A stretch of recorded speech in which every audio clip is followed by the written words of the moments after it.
Dimp Digital presents Idle Game Chat. Cool.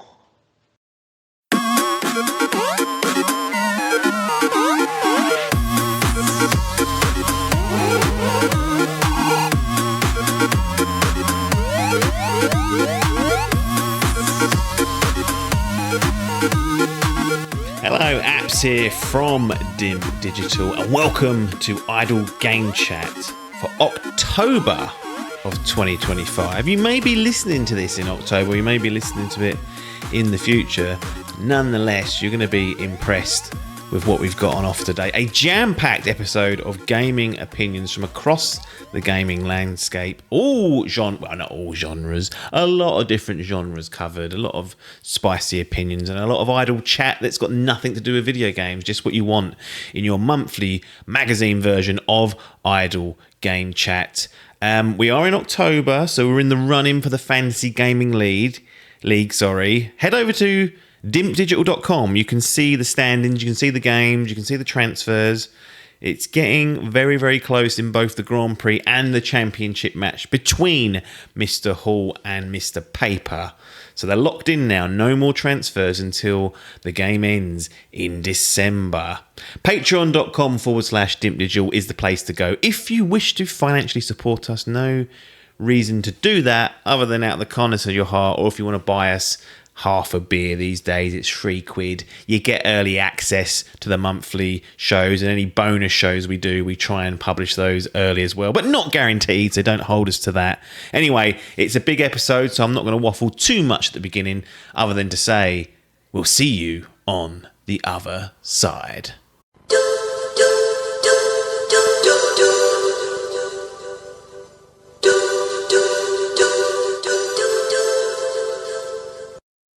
Hello, it's Atkins giving the hosting role for the first time.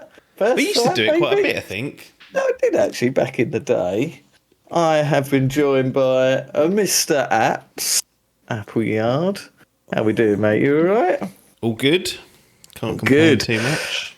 I've been given the role as host for a review for a Mr. Metal Gear Solid Delta. Yep. 3 Snake Eater, is that right? Doesn't have the 3 on it. Oh, it's not got the 3. So No, it's Metal Gear Solid Delta. Snake Eater. That's why. That's why. To be fair, I do like that they've done that, because it seems like an odd one to the untrained eye to go, why the fuck have they started with 3? Yeah, exactly. If they get the revenue and that to be able to continue and go in the direction I think they will, then it's a very smart move. What does Delta mean? It means different but the same, essentially. Like, the too long don't want to listen or read, so it makes sense in the context of this. Right. Okay. There are many things that are the same, but there are many things that are different in this remake. Interesting. Right, so we've got Metal Gear Solid Delta.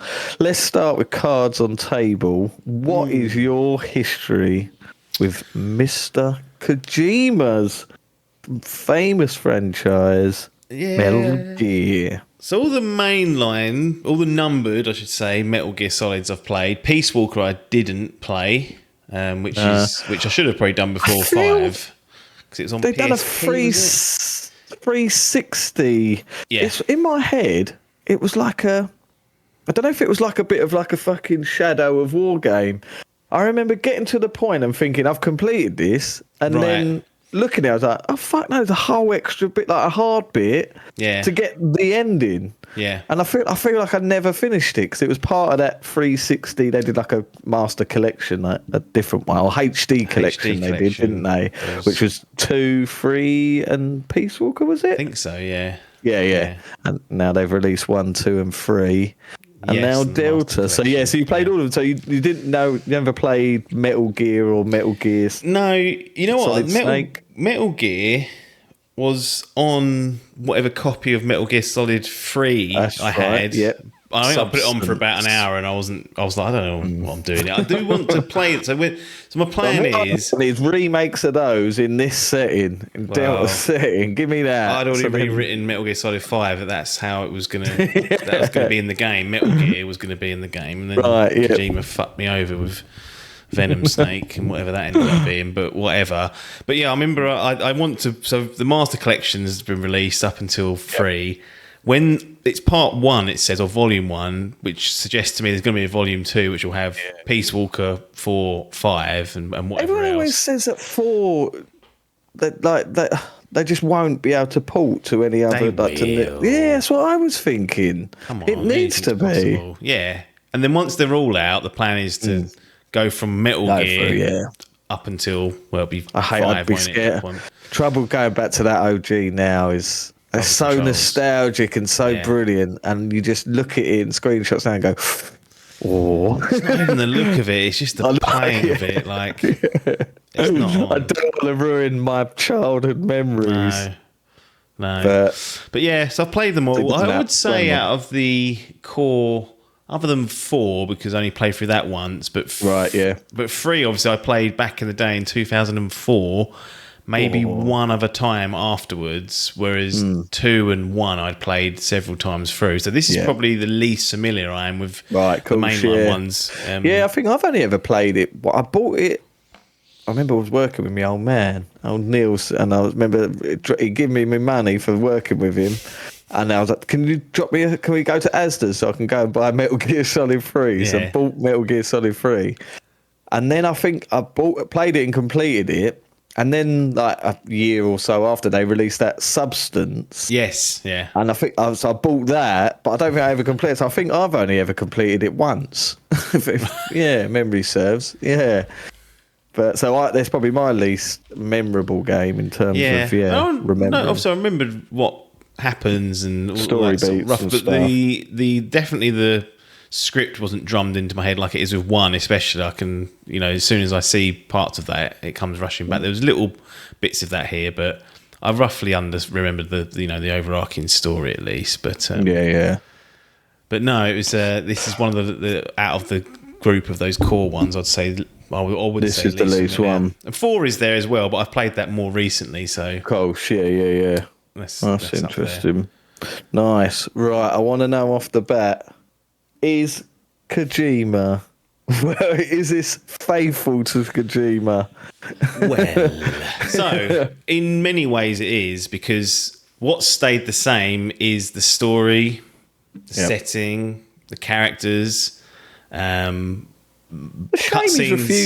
seem to be pretty much remade 1 for 1. I think there's the framing might be slightly off if you see, but voice lines are pretty much the same. I think they may have done a few pickups here and there, but structure of the game is still there, so it's still segmented off. You do have an option to switch to legacy style, which has the original feel. I never actually bothered, but so what's that? Is that a camera change? Or? Camera's up further, and I think the controls revert to more archaic controls, essentially. Right, like the secret theatre videos are in there, which I don't know if you remember those. You unlock them, they're like comedy versions of the cutscenes. They're all still there. The Snake v Monkey is there as well. Oh, cool, there's a... Forgot about that. Yeah, there's like is that Ape Escape? Yeah, it's got Ape Escape. Is that a Konami game, is it? Must be, mustn't it? I don't know, Oh, I don't know if it's a Konami one, but yeah. It's Bomberman on other platforms because is it? Ape Escape's PlayStation, yeah. Cool, yeah. Lurking in... Let's have a look. Was it them? Was it them bastards? No, Sony just did it. Really? Of course, it's just a little collab. They've gone, you can have some of that. Yeah, so interesting. So it is faithful to him. That is faithful. It's just annoying that he said he won't. I think one of their devs said to him, I don't know if it was someone who used to, because a lot of the devs were old Metal Gear Kojima devs, weren't they? And I think one sort of reached out to him and said, look, this game, we've tried to keep it faithful. Do you think you could play it? We'd love to see your reaction. He went, nah, not playing it. God, I think he hates Konami that much now. Yes. Really love to know the ins and outs of what happened there with him. God. We'll never get it. No, no. But yeah, so it's not. It's completely and utterly respectful in that sense. Now, right, yeah. I was of the opinion that if they're going to do these remakes, that they need to do the Resident Evil 2 remake and reimagine, Right, which would have crapped on a lot of the stuff that's in there. I'm still, because this is a technical remake in large part, like it's a complete foundational, rebuild. But the design, like I said, is the same. There's so akin to like Last of Us Part 1. Yeah, almost. Essentially the same game, just new tech. But is there any changes in terms of like the UI and the feel? Is there things you can do that you couldn't in the first one? Like, you could go prone, couldn't you? But is there any other stealth mode things or added or any more bits? So some of the animations for the CQC have been updated and changed and look like modern, and better. You can. There's some quality of life improvements, like you can crouch walk now, which you couldn't do in the first one. You could either crawl or stand up. Do that in what could you do that in? You could do that in like Peace Walker, I think, couldn't you? Or one of those ones, or you could do it in Metal Gear 5, couldn't you? I remember that. So they've added that. You couldn't do that in 3. That's the trouble now, because it's been so long. I forget what's not there. What's not there, yeah. But really, so they're some of the smaller things they've kind of done. They've added like quality of life, other smaller things like when you got to change your camo for certain areas. You don't have to, but if you don't, it makes it easier if you just not be spotted. It gives you like a percentage of how. That's still there. That's still there. You lay down, it goes like 90%. It means if you stay still, the guards won't be able to see you in that scenario. But rather than having to go in the menu and then select it and look at the numbers, you did do that. Now you can just hold up and it'll bring up pause the game, bring up a little sub menu, and you just select the combination. It'll have the number already there, so you go plus 45, that's the highest one, bang, and it'll go and change it. So you don't have to fuck about going into the menus. But really, checkpoints now, there's like all the auto saving. Every time you go in and out of an area, it auto saves. Right, cool. So you still got that, because you'd be walking through a forest, wouldn't you? And then it would go into a new zone. So that's all still there. There's no seamless open world or anything. They haven't changed anything like that. No. That's good. I prefer that. Yeah, it would have been interesting, but they've had to make the game a lot bigger, I think, because if it was all seamless, you'd just run through. Oh yeah, fuck me. You'd get there very quickly. And just go straight for fucking Shagahorn. Yeah, it would have been a lot more bigger bit of work. But really, the big change is like the camera that they've added in this, like in the new style, as they call it, which makes it a third person over the shoulder. Right, so that legacy, that's going back to overhead, is it? And did you say the controls feel... They are mapped differently. They've got different mappings, so I believe it's closer to what the original was. Whether they've reverted completely, I don't... that would be bonkers to me, but maybe it makes sense in that view. Whereas new style is like you're down in the in it with Snake and and it's over the shoulder. Like it plays like a modern action game. First person mode. Yeah, you can flick to that as well. Yeah. But to be honest, because of the new perspective, it's less. The requirement to do that is less so, because I think on the old ones, because of the overhead, you couldn't really aim specifically at people's heads. So if you wanted to knock them out of a trank instantly, you'd have to bumble and flick to first person, then fire it off. Now you can kind of aim off the third person if you're close enough and probably still get them. Occasionally you'll go first person because it's just you'll get the accuracy, but you can do a lot of stuff without having to switch to first person. Good. And how much did you miss not being able to attach those fucking balloons to people and lecture them? Follow the title. That is a sickener. That's like my favourite thing in game. I'm so surprised that it's not in like Death Stranding or whatever. It would have been. That was so funny. Yeah. You do it to like cars and then it land on people and everything. That's it. There's some geezer on YouTube. I think it's called like BR Ninja Skit, and it's just him of like the best crazy deaths he can do. It's incredible. So he does. Was there any sort of botherances you found with the combat or gameplay? Not really, no. Because what I was surprised at is that I think and this probably shows how well made the game was originally. The fact that you can just bolt the camera behind Snake to him, and have it over the shoulder and switch shoulders if you're left-handed or prefer that view or whatever, or you're behind a certain bit of cover. The fact that doesn't just break the game outright Yeah. was really interesting because I remember one of the criticisms of Twin Snakes, and they added like they added all the Metal Gear Solid 2 that's features right, to yeah. it. First persons, it made the game comically easy because it was never Right, designed with that in course. mind. No. Now, neither was this game, but it plays. You can't. It is easier. Let's not make no bones about it. Especially the bosses. They are a lot easier with the third person. Cool, for sure. Which I don't mind. You've got your extreme if you want to really have a tough time of the game. So you've got the difficulty levels, but it is easier. But generally, the game's just much better to play. And the fact that it still works is a bit of a testament to the original design. Right, it doesn't break the game. It's still.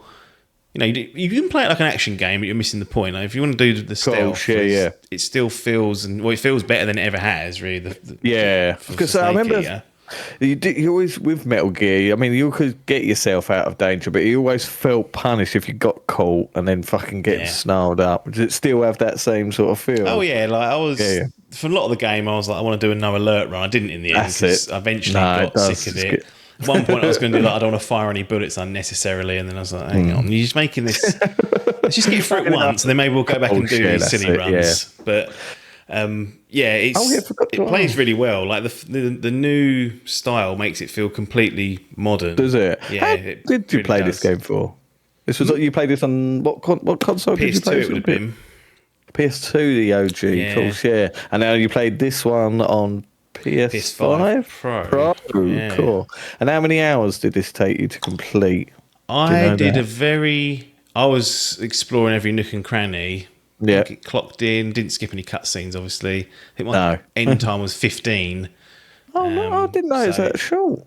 Yeah, I mean, that, to be honest, you could scrape off. Oh, I'd do that. I'll get this at sub 10 hours. I reckon it was steamrolling. For like the Foxhound thing, you need to do it under 5 hours. So cool, that's true. That's skipping the cutscenes though. But if you want to do like the platinum run, you have to do that, and that's sub 5 hours. So the game can be done. It's like the Resident Evil games. Like first time you go through, they're off length, and then they get shorter and shorter. Yeah, I think they do have trophies, didn't they, attach them for like beating them in under 5 hours or something.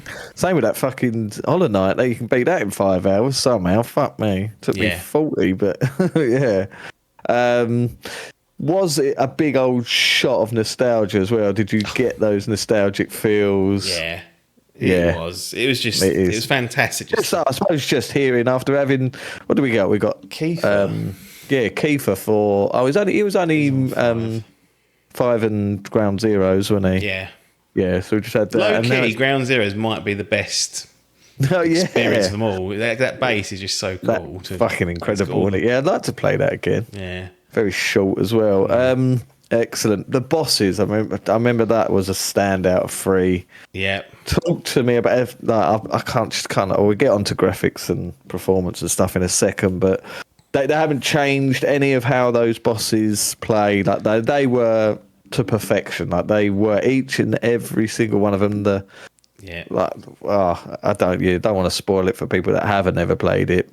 I understand that Biff played through this as well. Is that correct? That's correct. Sources are correct. Wow. Incredible. Be interested to hear his quick thoughts on it. I am working on that at some point. It'll be interesting. Let's go with it though. So it is a modern day remake. Just graphically, how good is that remake? Just in terms, to forget performance right now. It visually, it looks fucking quality. And did it? Yeah. I haven't changed his design as like to you think look like. A lot of people don't like the way he looks. I think he's got a bit more detail. I had no problem with it. To be honest. I thought the Snake looks great, but as long as he sounds like Snake. Oh yeah, I mean they're still retained. That was my one thing about Snake Eater, or like this Snake and Metal Gear Solid 1 Snake. Was that they did? I know there's reasons why, but they just sound too similar. Like they should have had something to differentiate them. Yeah, I know exactly what you mean. But it looks absolutely quality, and I think one of the I was looking at like the Gears of War Reloaded remaster. Oh, cool, yeah. Because when people say it's like, oh, it's just a reskin of the old game, and I was like, yeah, I can see why people would say that. But then I looked at the amount of detail it's on, just like particularly in the faces. Snake's face, for example, compared to like Marcus's. And Marcus's, because it's a remaster, the detail's not there, even though it's a remaster in 2025. And you can just, it's night and day.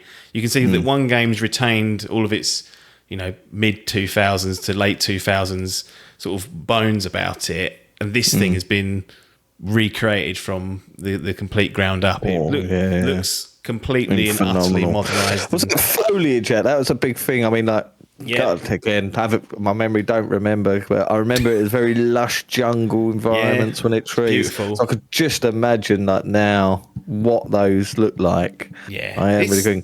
It's stunning, really, because like I said, it's a PS2 game, and it looks. It's night and day compared to the original. It looks so much cleaner, so much more detail, and you can see it. You can just see it. It's just an absolute upgrade in all areas. And did they get the licenses? We'll talk about music, I suppose. The music, I assume they've kept the licenses for all the same songs. So you've got that scene where the song kicks in. Yeah.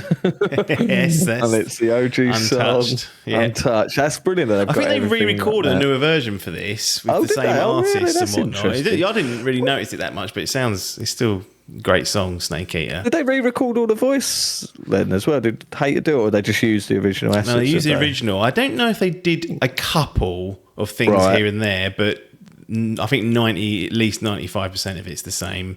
Cool. As what the original was. So nice. Did you get the crocodile hat? Yes. No, you did. I found that. Didn't use it though. There was one area where I absolutely should have used it because I set off an alert whilst I was in the water, and then it wasn't until like 3 hours later I was like, I could have used that. Absolute beast. These games, honestly, the amount of shit you can do in them. Yeah. You forget that what you have for your arsenal. It's really still ahead of it because now it looks and feels modern. There's games there's things that this game does that others haven't even sniffed at. No, that's mad, isn't it? So deep, considering it is a stealth game. I remember you could. Can you eat stuff in this game? You can, can't you? Is that how you? Yeah, that's the big change from like 2 to 3 was this stamina system. Again, it's probably one of the earlier survival games in one sense. Your hunger meter essentially. That's it, and you can track your lungs up as well, couldn't you? You can. So there's like animals in and around the jungle that you can kill or trap. Even if you trap them, they don't go off. So you trap them alive, but you can only hold 3 of those at a time. If you kill them, there's a time I never specified exactly what it was or worked it out where it'll go rotten. If you eat it, you can be ill, and then you can get if you've got a tablet, you can use that. Or if you've eaten something that's poisonous, you can. It's so funny. Like if you've eaten something poisonous and you've got a bellyache, and the game is so funny because it just talks to you as the player. Like it completely forgets that you're in this. Like it breaks the full fall, does it? Yeah. And it's like go into the 3D model view and spin the model round, and it will make Snake chuck his lungs. And that's what you have to do. Yeah. That's so fucking good. I remember that.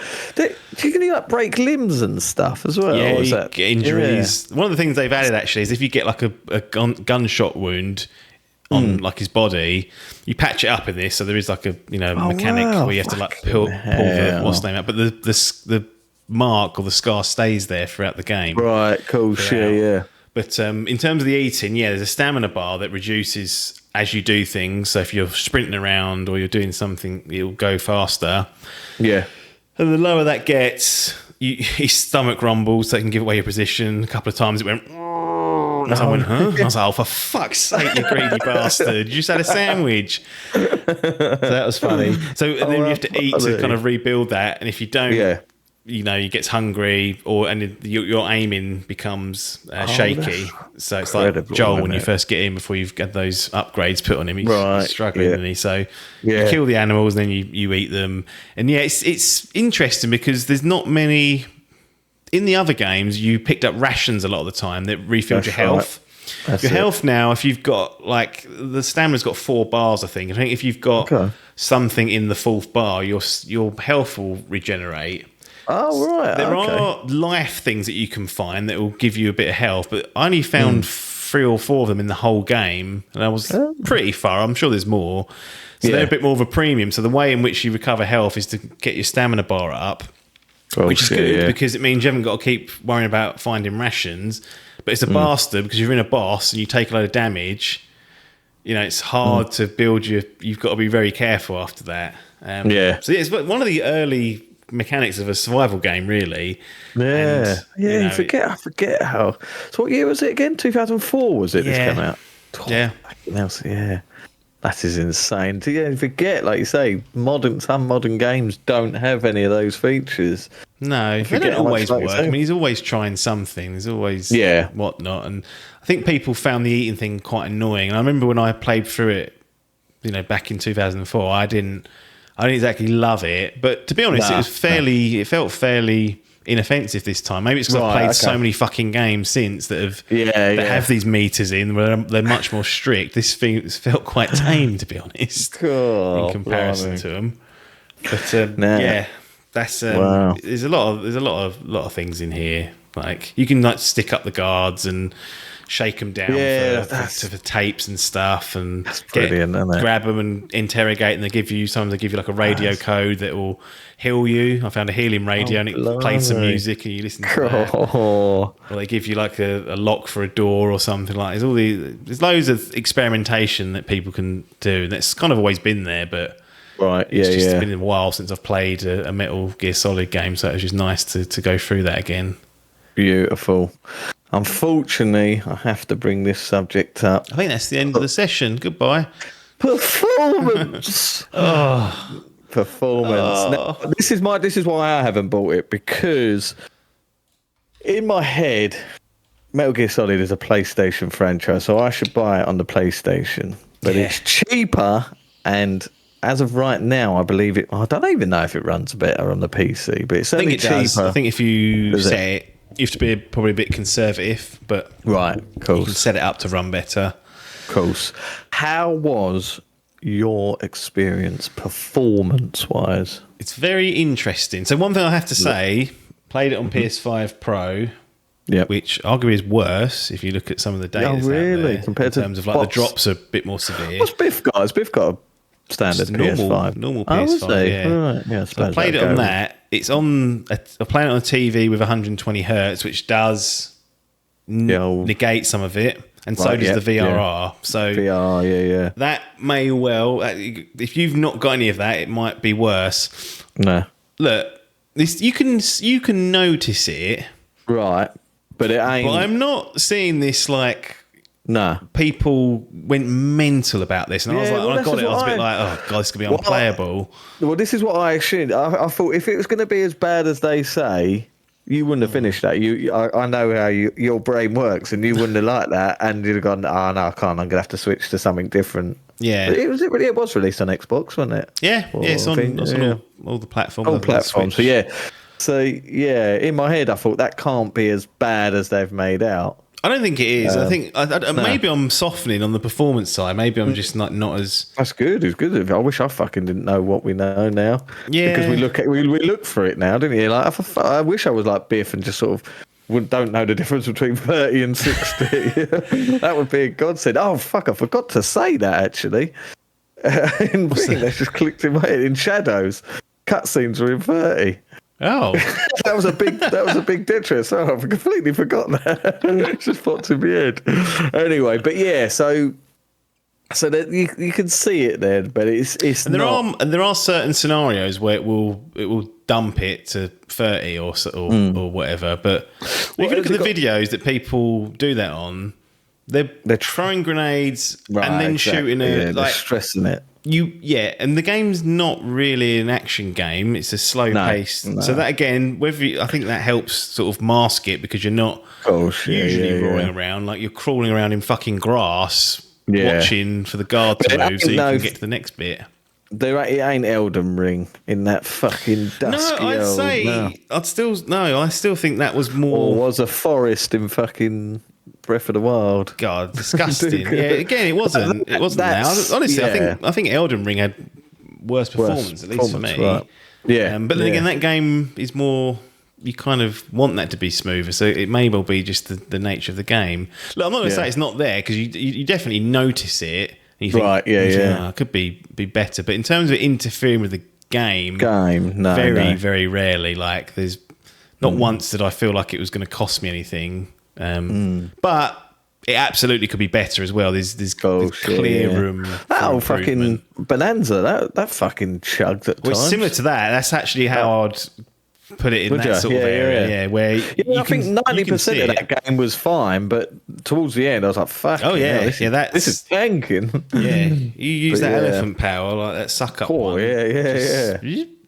It's more akin to that, really, where Right, cool. for the most part, it's fine. Oh, that's good. Yeah, I don't know. It just seemed. I just don't think. I think it's a little bit overblown slightly. Yeah. but Yeah, I I'm sure get it, people because would this is a jump in full whack 70 UK pounder. So, and I think that's where they. And honestly, it's close to being on the line of a bit egregious, that price. I think. I was just about to ask that. Do you think that's a justifiable price?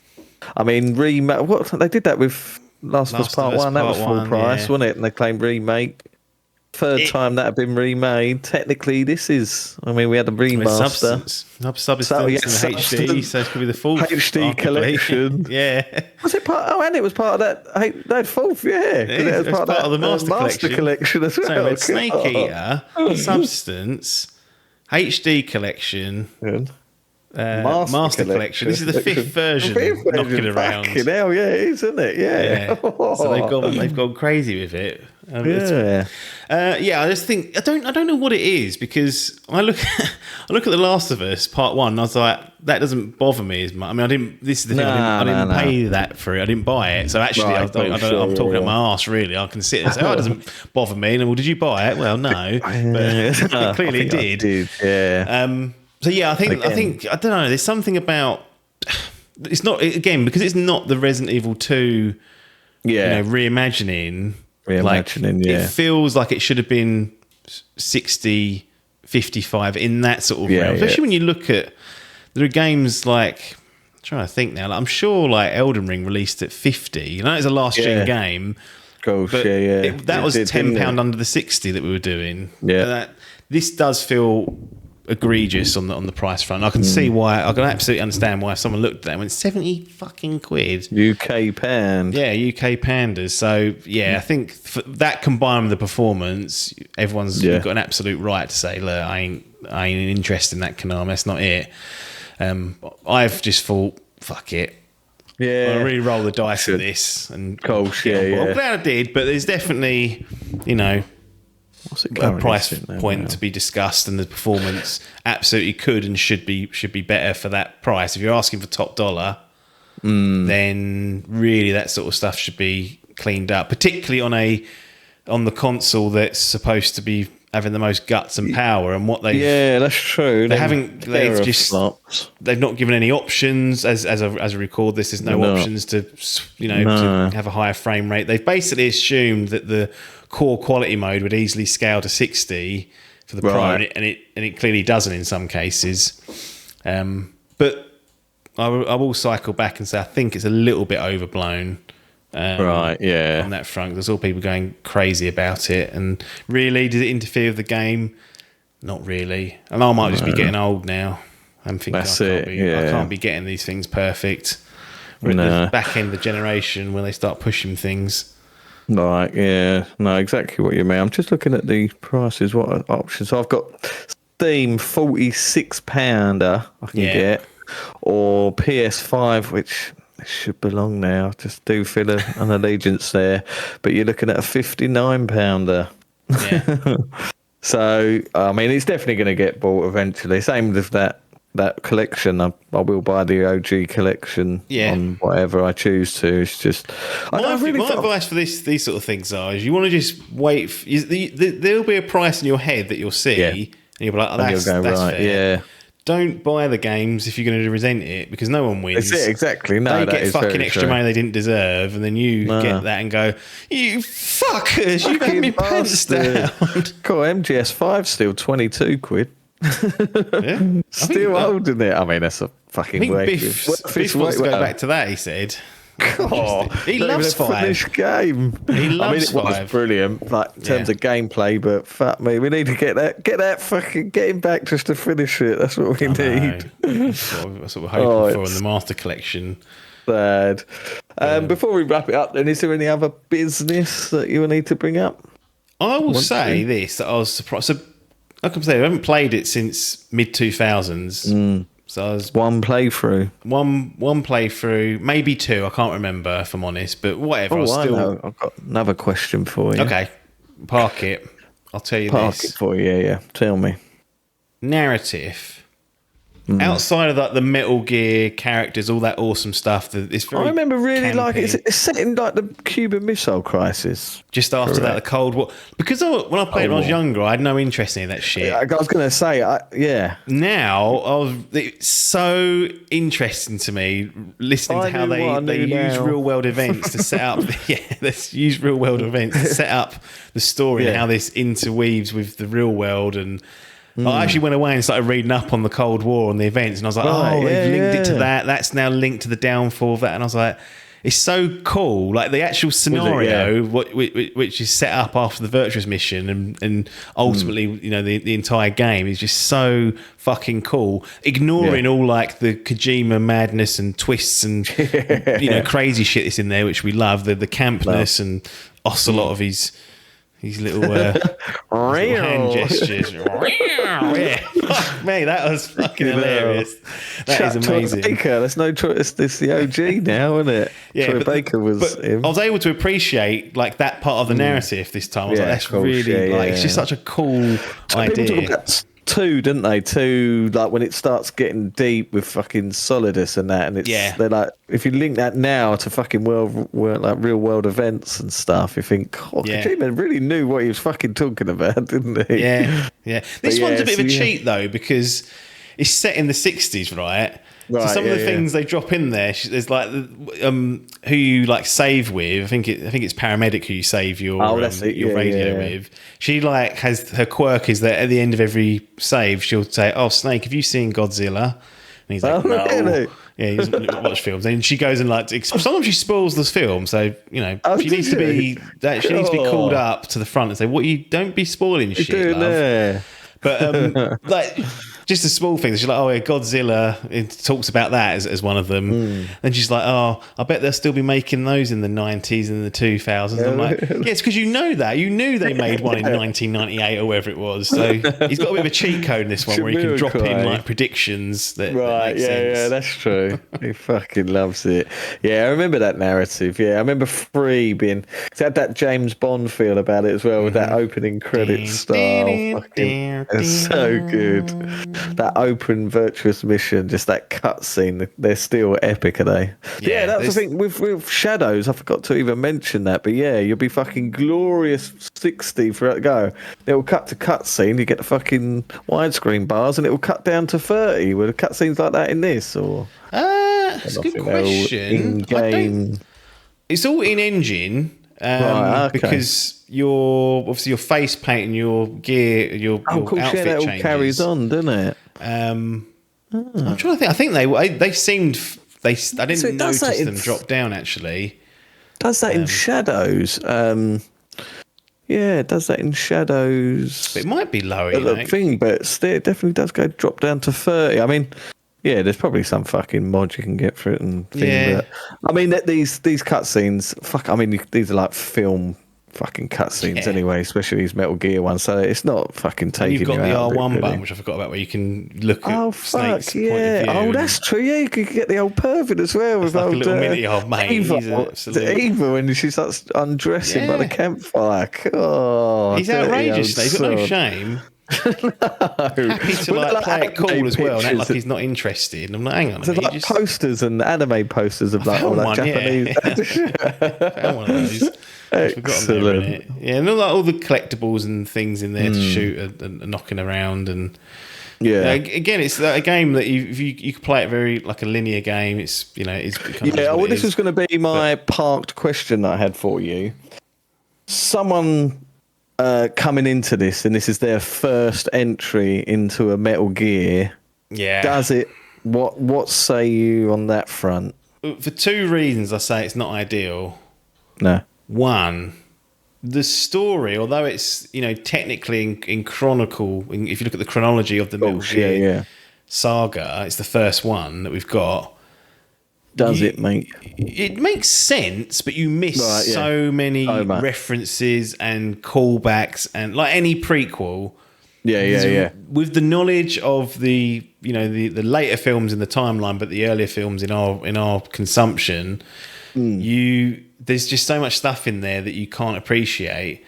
There's I won't go into the details actually, but there's the way characters behave, for example. You just like Biff was going, why are they doing that? What? And I'm like, has Biff played through OGs? No. He's played so this is Phantom Pain, and then back to this. Oh, of course. So that's a horrible transition as well, because it's so much more restrictive. Cool. Yeah. So I think that for reason one, and reason two, I just think that you're better off playing them in the order they were released. Watching that Star Wars. If you started that Star Wars though from one with no knowledge of the original trilogy. I mean, exactly what that builds to is exactly what makes those bearable almost. But if you had no knowledge of that, you'd be like, what is this bag of shit? So I did wonder that as a sort of, I mean, I'd love to say yes, it's the perfect jumping on point. And I think before I played it, I thought, of course, this is what a genius idea. But then having gone through it, I was like, nah. No. Like you still get 60% of it, but you're going to miss a lot of stuff. And there's always extra, isn't there? There's just if you're familiar with it, there's just like posts on the wall. You're like, I know what that is, isn't it? What is next? What would you like to see next? Is it? I can't remember what goes in chronologically. Is it Peace Walker, or is it one of? It'll be Peace Peace Walker and 5 next if they carry on with that. So cool, yeah. So here's my plan for the Metal Gear. So you've got this Master Collection, and now we've got Delta. Do part 2 of Master Collection. Get everything, out on those collections as it was, so that if we ever want to play them as close to original, they're there. Yeah. In terms of what needs to be remade, I don't see how they can go through to maybe Peace Walker, because it's a PSP. You could make that into more of a Phantom Pain style thing, but then the next game would have to be Phantom Pain. Right, yeah. And then you're already pushing up against a game that I think they might be best served going back, because look, Metal Gear Solid 1 somehow needs to be done. Yeah, that needs, that would be just amazing. However, you're gonna have to fuck with things heavily to get it into a state where modern wise it makes sense for a remake. Can it be reading that hard drive? I suppose that's quite easy to do. Yeah, I don't know. You ain't be switching controllers, put it in a port. Exactly. But I think my gut feeling is they'll go to 2 next and do the same job, as in keep everything. The structure, the gated levels, the loading screens and whatnot. Right, yeah. Put it in Unreal Engine again, rebuild it, keep all the cutscenes, and just go, that's another one. We know that's one of your favourites. And in the background, they should be screwing away and thinking of how to do Metal Gear Solid 1 and do it. Cool, because there's a lot on the line there. And going back to my idea of reimagining it, like Resident Evil 2. Resident Evil 2... compared to Resident Evil 2 remake, I should say, compared to Resident Evil original, it's basically unrecognisable from the original.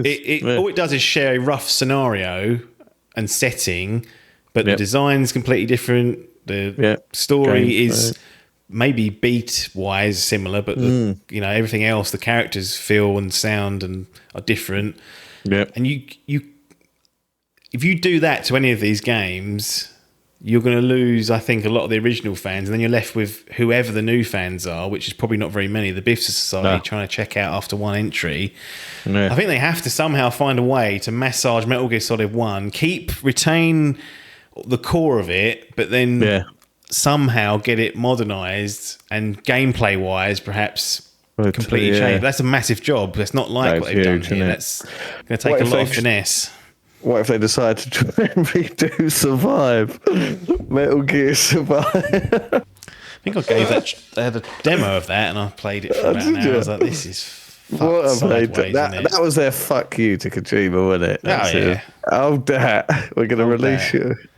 Second shit. But yeah, I think that's what will happen, or maybe will happen. But one's the obvious one, but it requires so much more. I would assume that fucking Blue Point are working on that. There's still not been announced what they're working on. They were doing that fucking God of War multiplayer, apparently. Oh, cool, yeah.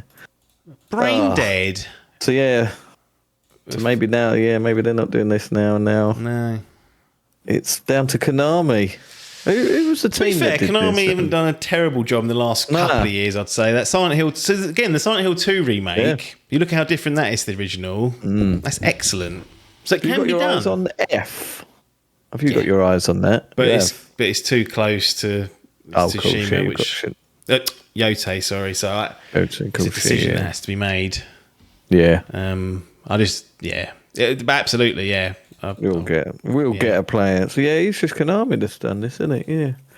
Virtuous they've shipped this out to. So what they've been doing is shipping their IPs out to other developers. I don't think they've got an in-house team anymore. So this is Virtuous.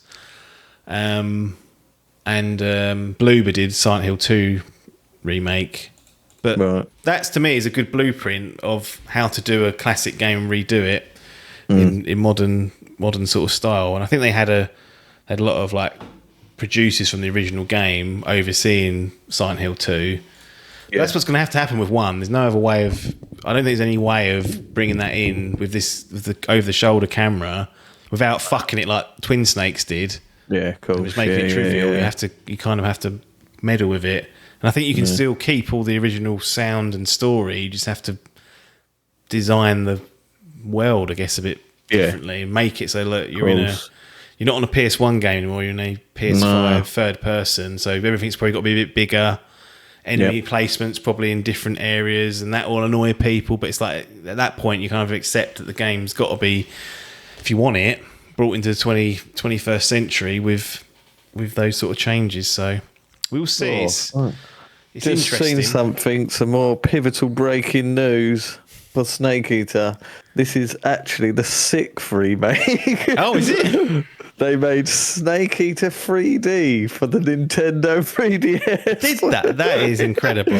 Came out in 2012. That is amazing. I wonder how that plays. I wonder. The split screen. That is the fascinating. 3D-ness. Cool. I don't remember that being a thing. That's interesting. Fuck me. But anyway, I'm going to become a Cold War expert now.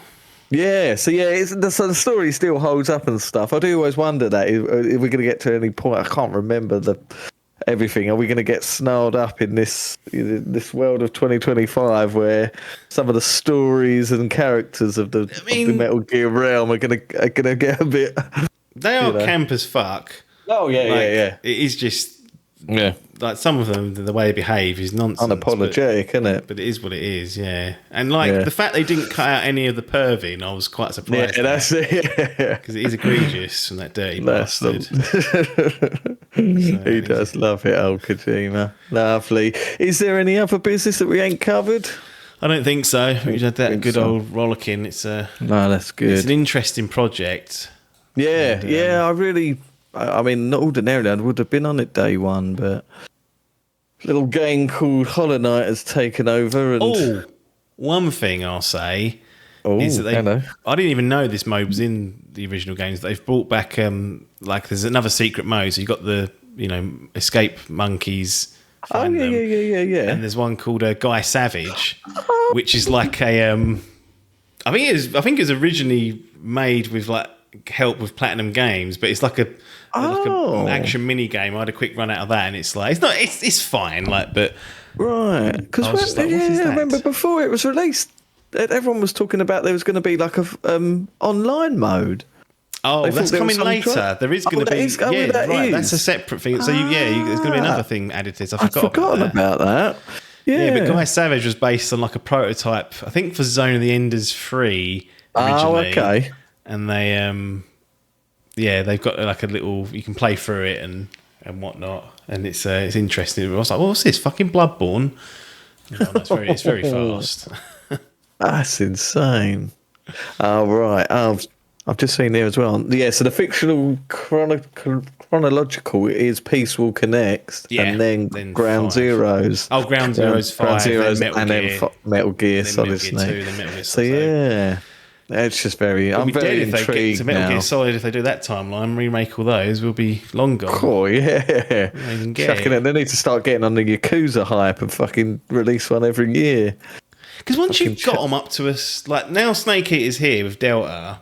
You've got the originals on the Master Collection, but you've got this modern take on it. That can just sit there forever, and you can just have it there, hopefully accessible with backwards compatibility or newer versions. Yeah, and it's going to feel fine. Like it's not going to feel old and archaic, and you're not going to be working around the controls. You can just play it. No, well, this is what they're doing with that Yakuza series. The fact that they're now doing Kiwami free. I got 1 and 2 because they were PlayStation 1, 2 games. But 3 was a PS3 game, I believe, wasn't it? I think so. But they were one of those ones where they weren't originally released in the West for that's ages. true. Yeah, and then they've done the remaster collection, if I remember correctly. That's right. Yes, yeah. So they're essentially doing like the same sort of thing. So you've got those in the background, and then now they've got these Kiwami. So they realise that you haven't got to put a lot of money into like a part of the game, which probably is quite difficult, which is like the story and like the narrative. It's all there. Yeah, and you can just focus on honing the game and bringing it up to speed. And people are like, we want to play it. So what they are doing with those Kiwamis though is adding the English voiceover for a lot of them. Of course, yes. I think that will make people more accustomed to buying it. I will personally play those in the Japanese because that's just the way I that's the OG. And I'll be calling them. Like Biff won't do it, will he? He's like, I'm not reading subtitles.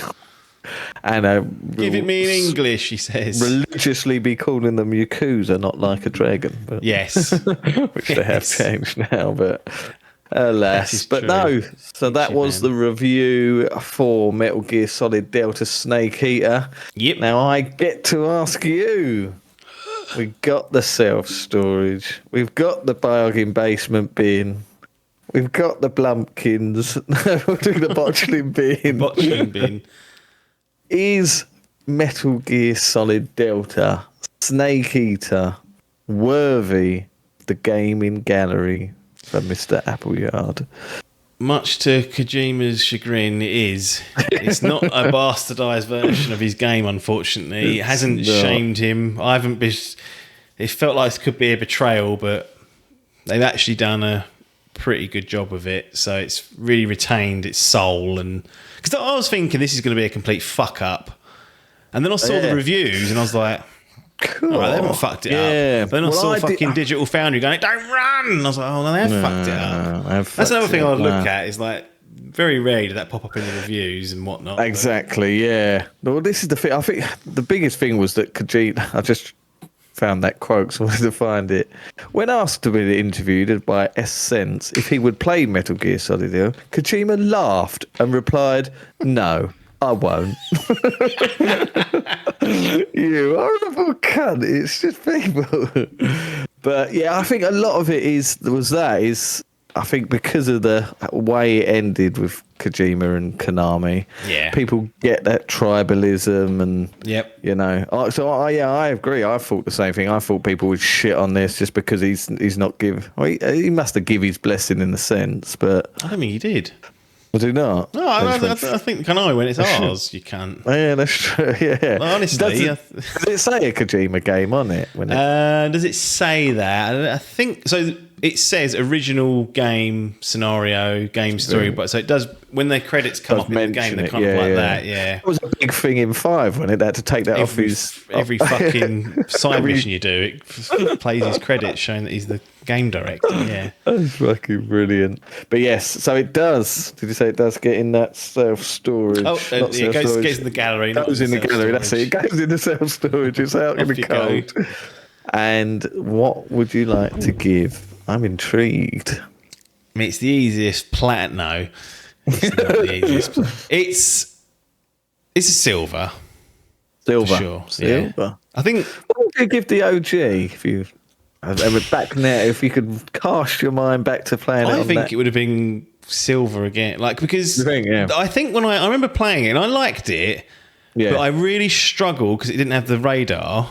Cool, Soliton yeah. radar's not there. Oh, cool. And the yeah, eating yeah. thing, like, and I was just really at that point. I was like, this is hard for me to manage, and I got through it, but it felt really difficult. Whereas you could, like, on Metal Gear Solid 2 and 1, you had the Soliton radar, which is a bit of a cheat code. You could see the cones of vision. Yeah. You can't in Snake Eater, and I had to really struggle. So I think I'd have probably, in my own spiteful way, just knocked it down Done a it. bit. But that's it. Yeah, it's hard to go back and. Cool. Yeah. I still liked it though. Yeah. Oh, it's fucking brilliant. Oh, you've got to hype me up to play it. I can't buy Wait no until new it's at a games. price where you won't regret it. That's all I can. That's my only advice, because I think it is top heavy on that side of things, and there's still 46 UK pounds. Would you say that's justifiable? yeah, it's a classic, isn't it? Yeah, that's true. That Classic, is and it true. doesn't crap on the franchise. No, it didn't. Kojima, pull your fucking head out. Just get. I wonder if he has played it behind the scenes. He just publicly don't want it. Of course he has. He's Probably playing had a it little right now. look. He's waiting for Metal Gear, the online motor, right? He wants to get on there. Get on there. He sits on. He ain't got no fucking time to play because he's sitting on Instagram, fucking showing pictures of Death Stranding, fucking screenshots, and Giving away the spoilers of Death Stranding 2 before people have finished it. It's a fucking he 800-hour game. You have to be careful with this shit he puts on know. review. Every review of film he puts on there, or any dinner he has, he fucking loves chucking on. I assume he's got a team that runs that Instagram page, but bless his heart. Yeah, but a nice silver for Metal Gear Solid Delta Snake Eater. For returning fans, there's a lot to love. For new fans, come in with caution, and obviously check the price and make an informed decision and think, well, maybe it can wait, because I think in a lot of cases, for a lot of people, it can. But pleased to revisit it. It kind of it got me really. I was like, I want to play another Metal Gear Solid. Yeah, has it? Yeah, I did wonder if that would set you on. Yeah, I was really tempted. Are you tempted to then Master Collection and go? Yeah, through? but I've said to myself, not until I know that 4 is arriving, because I do want to do a full run through over the course of like a year or two. I want to start it when I know I can get to the end. So I had to be really patient with that. And to be honest, going back to those old games, I'm like, it could be that may well be tough. But I was thinking, like, there was a part of me, I was like, boot up Phantom Pain. Cool, yeah. I was like, no, you can't. You still have your old save from? Is it still in the cloud? I don't know what I played it on. I might have played it on Xbox. So, which in case I would have my save, I can't remember. I cannot remember where I played that. It was PS4. PS4 and Xbox One. It would have been on. Yeah, it would. Because on the Xbox One E3, do you remember that was like one of their? Oh fuck! And everyone went, they've got Kojima. Oh, cool, yeah. Hell yeah, I suppose it has gone into new realms now. It's not a PlayStation product anymore, is it? No. Never was really. It's just that was the only system it'd work on. I was listening to a podcast today, the old Kind of Funny Boys, and they're doing a podcast about a year without new releases. If we had a year new releases, what would you be playing? I've got 100 games in my spreadsheet. Thousands, and that would give you the opportunity to run through chronological order of Metal Gear Solid franchise. It's part of it. We'll just do it anyways to teach. Because sometimes there's new games coming out. I'm like, yeah. I was just looking earlier. I think I've bought 5 this year. I think. Yeah. Shadows, Death Stranding, Silk Song. I think that might be it. Yeah. Is it? Resident Evil 4 this year? No, it was last year, wasn't it? Last year. After Yote, that's the next game for me. Like, I've got earmarked, so next year. So I've got a good gap once I get through Yote to play some older stuff. So you've seen a bit of the roadmap, so you're clued in on that. But isn't it? Bonanza, Silk Song. Bonanza, Silk Song, Shadow. Oh, Mario Kart and Death Stranding. Death Stranding, yeah. And one more, actually. Monster Hunter Wilds. Oh yeah, So six, but that's it. Yeah, in terms it's of one every actually 2 going, months. I've played a few on Game Pass and Oh yeah, stuff. yeah. But in terms of actually buying new games, yeah, 6, and that's quite low for me for new games. But yeah, no, I still beloved franchise. But yep. Silver for Metal Gear gives it a Solid. silver for Metal Gear. We're going to wrap this little session up. Yeah. And thanks for listening, and we'll see you on the other side. He knows it. EA Sports. It's in the game. Ninja Gaiden Black, Ninja Gaiden 3 Razor's Edge, a double bill of Ninja Gaiden is what I'm going with. Is this going before or after my South of Midnight review? This will go, perhaps, don't know. All I was going to say was there was a theme throughout that review, and that theme was that I love a 12-hour game. Right, yes. And these two are less than that. So really? More on the side. Yeah, they're very short games. Hang on a minute. Right. This is, I've asked this before, but I'm confused about Ninja Gaiden. Yes, Gaiden. So we had Sigma, which you looked at earlier. So Sigma was a re-release of the first game, which is a reboot of the NES series and the arcade. So there was a. Okay, what's going on? How do I catch up and get to 4? This is the pathway. This is what I should do. So I've skipped the fucking. There was a games on the fucking Master System. Yeah. Sure, there was a Ninja Gaiden there. Game Gear, yeah. So you got 2D side scrollers. That's how it all started. Bin nose. Then they came out with Ninja Gaiden on the original Xbox. Yep. That was the first 3D Ninja Gaiden, which is essentially this game. Then they re-released that as Ninja Gaiden Black. Yep. Which was on... No, that was original Xbox. 2005, that come out. I think there was Ninja Gaiden, then they did Ninja Gaiden Black, and then they released... It's a reworked compilation of the original Ninja Gaiden. Yeah, they basically packs. They just basically added, there was like a bit of DLC, not DLC levels, but they just added like characters, and in some of the reversions they take out gore. They tried to make it more Western and took out some gore and some filler and stuff.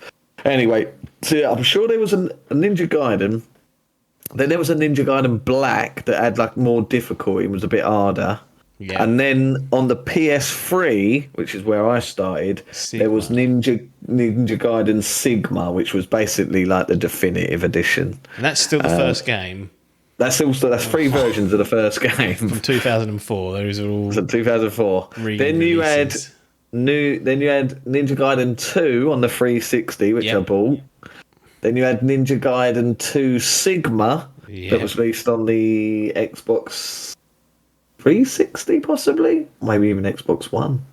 Might be Xbox 360. Sigma 2, which I never played, and now just recently they shadow dropped after the announcement of 4. They dropped Ninja Gaiden 2 Black, which is basically a remake. It's basically like the Last of Us. I'm with you now. You got it? So basically they've released 3 of each game except from Ninja Gaiden 3. I had Ninja Gaiden Black wrote down. That's what was throwing me off. I was like, why is he playing that again? Like, he's already played Sigma, and why has he gone back and played that? This is Ninja Gaiden Black. 2. This is 2. Right, here we go. So, but basically, it's a remake because they've just it's like from the ground up. Basically, they've just changed. It's exactly the same game, but it's the Sigma. It's it's modernized. It's new on a new Unreal Engine 5 jobby. That's it. Makes it look gorgeous. Bollocks. But same story, same content, all that, just brand new gubbin. So I played Sigma of the first one that was thing, and then played the new Ninja. Rather than playing through the 2, I played through 2 Black, the newer Black version. 2025 release. 5. And then there was 2 releases of Ninja Gaiden 3. You had Ninja Gaiden 3 that everyone slated. That was on PS3. Yep. And they said that this is terrible, so they re-released it on Wii U called Ninja Gaiden 3 Razor's Edge, and then they said, "Well done, that's much better." Oh, and then now that's been included in what I played it on was the Game Pass. They re-released a Ninja Gaiden collection of Sigma 2, which I haven't played, and Ninja Gaiden 3 Razor's Edge. It's so confusing. But they're all the 3 same games. It's just extra shit.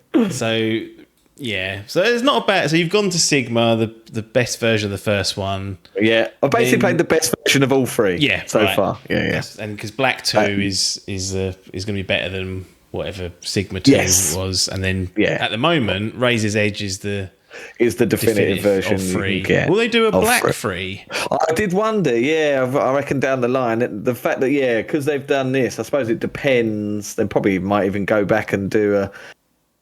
No, they've already done Black. I don't know what they can call that one. Of the OG. Yeah. If it's sold well, because, it does, Sigma Black. Graphically, it is night and day, looks quality, in terms of performance and visuals. So maybe they might even do that, but they could do a 3, but who knows? What order did you play these 2 in? Did you play 2 Black first or Razor's Edge? Yeah, so I played 1 Sigma early in the year. Yeah. Then played 2, and then straight after 2 went into 3. And like I say, because they're so I think I played Black 2. I played for about 11 hours, and 3 Razor's Edge was... what's that? Did I push 9? Wasn't even that. It's a very short game. That's what I like about them. Razor's Edge, 9.5 hours for that. And Black 2 was 10.5. Yeah. Interesting. So, right. Let's start with Black 2, because this is actually... Yes. This is the modern one. This is the new gubbins. What are we looking at in terms of difficulty? Ninja Gaiden 2, I think the thing is, because I played 1, you get they pretty much all feel the same. Yeah. It's just combos are slightly different. And with this newer one, when you die, you're instantly back. They're so forgiving with deaths. Okay. It's like... Right, I suppose that's not forgiving Elden Ring, is it? Well, they have the stake that you could put outside. That's true. Or they'd go out to the boss battle. Trying to think of something. What happens when you die and you're instantly revived and back to where you were? Yeah, Bioshock, something like that. Apart from on one of the final bosses on one of the games where they take that privilege away for you for no reason. Yeah, that's true. So but I think with these games, they're challenging. Yeah. But they're not unforgiving. They're not like a fucking Dark Souls where you lose against the boss and you've got to fucking go all the way back and start again. Yeah. Like, even with some of the boss battles, if you get the boss down to a certain health and then die, it'll go back to halfway health. It won't go back to right from the beginning again. But they are quite challenging. And it's just like learning the combos and being patient. You've got to sort of learn how the game works. You can't sort of go in and button mash, right? Because you will get fucking mullered. You have to sort of be quite patient. It's a bit Sekiro-y. Like, you have to sort of rely on parry. Well, it's not really much parrying in the second one. That's more free. But 2's more sort of blocking wait until they do their attack patterns and then fucking hack and learn and do it. But it's just a lot of enemies, a lot of waves of enemies, and it's just very fast paced action. But in terms of I think people get scared of their difficulty, but when you play them, they're not as difficult as as they are. It's because they're so fast. Like, I don't know. It's a bit like playing God of War and then going into God of War Valhalla. Right. So it's a bit more sort of, you had to think about what you were doing, and it got sort of harder as you went on, and you're getting sort of things thrown at you like, cool, what's this? But just those where it was, fucking Valkyries are always a pain in a normal game. exactly, them sort of things. So, but yeah, it's very, like I say, it's very forgiving in the fact that if you do die, you don't lose no progress, and you don't lose anything. All the games like that, or is it just into? Yeah, I mean, there are definitely ones that feel like one is probably the hardest. I'd say one was quite hard. The bosses were quite hard. Two was probably the easiest, I'd say. Yeah. 3 was quite hard. But again, just lots of attack patterns, and 3 was probably like the more varied of the game. I'm sort of reviewing these both at the same time now. Yeah, no, that's fine. But I'm comparing them. But 2 was very linear in sense, and just sort of you just sort of going through levels. I think the first two games are like 17 levels each, so you just go through 17 levels of waves of different enemies, just sort of varied story. Does 3 have like key cards and things you have to fucking go and find? 3 reminded me, do you remember when like there was like, it must have been the same sort of era as when Revengeance came out, Metal Gear Rising Revengeance. There's lots of like quick time events. Key cards. Was there key cards? No, I don't think there's key cards. I thought there was like contention about it went from like level based, and they started fucking about with. Yeah, well, so they go through chapter. Like, so 1 and 2 is just 17 chapters. Yeah. 3 is days. You're like, it's about, the story takes place over 8 days. So you have 8 levels, and it's 8 days. But they chuck like little weird action-y sequences. So there'll be like quick time events, and then there'll be wall climbing where you have to like, like on fucking Astrobot, where you climb the wall as the monkey, and you have to do that. They have that in it. They had that, and it's like they add it so much in that game, and it's so tedious and it's so not needed. They added loads of random shit in it. They tried to sort of change it up a bit, basically, but the changes they made didn't really work very well. So it'd be interesting to see with 4, because it looks like 4 they've gone, right, we're going to leave that. Yeah.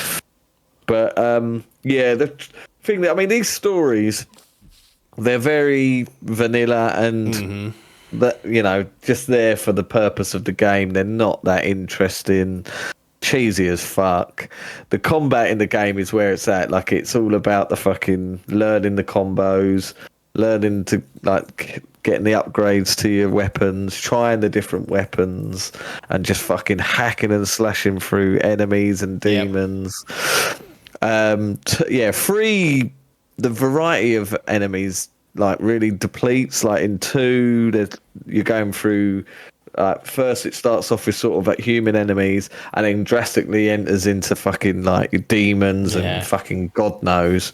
Whereas 3 is like 70% humans, and then a little bit of thing. They sort of try and change it up. It's quite a cool level that you start off in a level in London. It's like quite fun. It's got the fucking London Eye in the background.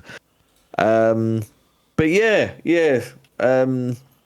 2 where I'll start off with is 2 graphically and visually, and the cutscenes, they were just like, they're very well done, and they feel, because they're done on a new engine, and because they're just, the sort of quality of them feels more AAA and feels big, and the story's better in 2, even though it is still sort of meh. Because of the new sort of thing, it made it stand out and made it feel more of a AAA game. Whereas 3 although 3 had a bit of a sort of Metal Gear vibe, but when I'm not saying in terms of quality, I'm just saying like in terms of its story and setting and stuff. Yeah. It did remind me a lot of that Revengeance game. It's like that same sort of story and elk thing. You have played that, haven't you? Yeah. Gone through it once. Yeah. With old Raiden. Old Raiden, yeah. So again, like you're a ninja running around hacking and slashing with swords. Same sort of vibe, but yeah. It's really these games, like I say, story definitely takes a backseat, and it is all about learning the combos, being patient, and timing your counter attacks, and hacking and slashing and cutting motherfuckers up. Nice. There ain't really much. There's a few collectibles that like there's hidden skulls in the area, and there's like a currency you can find to use your upgrade. But other than that, there's no sort of side quests or anything to do. They're very linear games. 2's more open in terms of you can take different routes for a level and have you can explore, whereas 3 is very, very linear compared to 1 and 2. Interesting. What's gorier, 2 or 3? In this the reason package? I can't remember what game it was. I think 2. In 2, they said Ninja Gaiden 2, Ninja Gaiden Sigma 2. I think they took the gore out. Yeah. And so when they released this 3, the 2 black, they brought the gore back. That is the coolest bits. The executions, like once you do your combos, they end with you're attack an enemy until sort of like you can see that they're like nearly dead, and then you just press triangle or Y, and that normally does like an executes them, and they're fucking wicked. It would be like a chopping in half, chop their heads off, their legs, whatever. I'd probably say 3's probably gorier. Okay. Yeah, probably 3 is probably gorier, but certainly 2, I enjoyed 2 more, and that's the sort of it's more fluid and more varied as well. Whereas one feels like, remember, like you had that Resident Evil 4 and then, Resident Evil 5 or something, but then when it got to 6 and people hated 6 because they're like, it's just too actiony, and they tried to make it like they filled it with quick time events and stuff. That's what 3 feels like. It feels like Resident Evil 6. Just trying to just done too much basically. They're like, right, we need to try and make these more. I think they basically just tried to sort of broaden their horizons in terms of fans. Like the only people that were playing it were people that are like into challenging games, like, because I think that's a lot of people are scared off of these games because of it. They've got difficult levels though, haven't they? They've got difficult levels, and with these new ones, there's like an easy mode now. You can always play it on that if it is too challenging. I always go for the normal mode. Like that's just easy. How many levels above normal are there? Is there like there's quite a few? Ones? That's the thing. So people were saying that normal's like the easy mode. Is that the default when you open? Yes, that's the default. Yeah, so you got so you have hero mode, which is only added in these new ones. And that's essentially like a story mode. Then you got normal mode, then there's hard, and then it goes up to master ninja. And I think once you complete that, there's even another one that's called master ninja, and that's like just people that complete that are insane. So I've never tried. I've literally never done them on. Yeah, that's it. Yeah, so I'll tell you to get all the achievements you have to do on like the rock. Yeah, you do. Yeah, so I haven't platinumed any of these. I tip my hat to anyone that does. But yeah, so I've just played them on the normal mode, which like I say, I died quite a lot. But it's not relentless into the fact that I was like, not like Sekiro that you're trying to get through that. Nah, that's it. I weren't stuck on bosses for fucking. I was stuck on a boss. I probably did a boss 11 times, maybe at the hardest one. Whereas Sekiro, I think that end boss took me about 4 hours to fucking of pure gameplay just to get to the fucking second phase. I was like, for fuck's sake. There was some dirty bastards. Was it hard going from black to 3 because of the graphical? I think that is. I probably shouldn't have, because I didn't want to spoil the story. Like, even though the stories are fucking weak as piss, I didn't want to, just in case there was big spoilers and stuff. So I did play 2, and it was. I think is definitely why I mean, 3 is regarded as the worst one of the 3. But yeah, I think that definitely didn't help going from a new modernized version of it. Yeah. With all the gubbins and that, all the fucking Stripped away to going back to, which essentially is like a PS3 game. Yeah. You know, it's other than a 4K lick of paint over the resolution running at flawless. So you're all 6. caught up now. So I'm all caught up. Yeah, basically, I haven't played these. Like I say, I haven't played any of the side scroll. I do want to play. There's 2 side scrollers I want to play. There's years ago, I think it got panned as well. There's one called Yaiba, I think it's called, Ninja Gaiden Yaiba.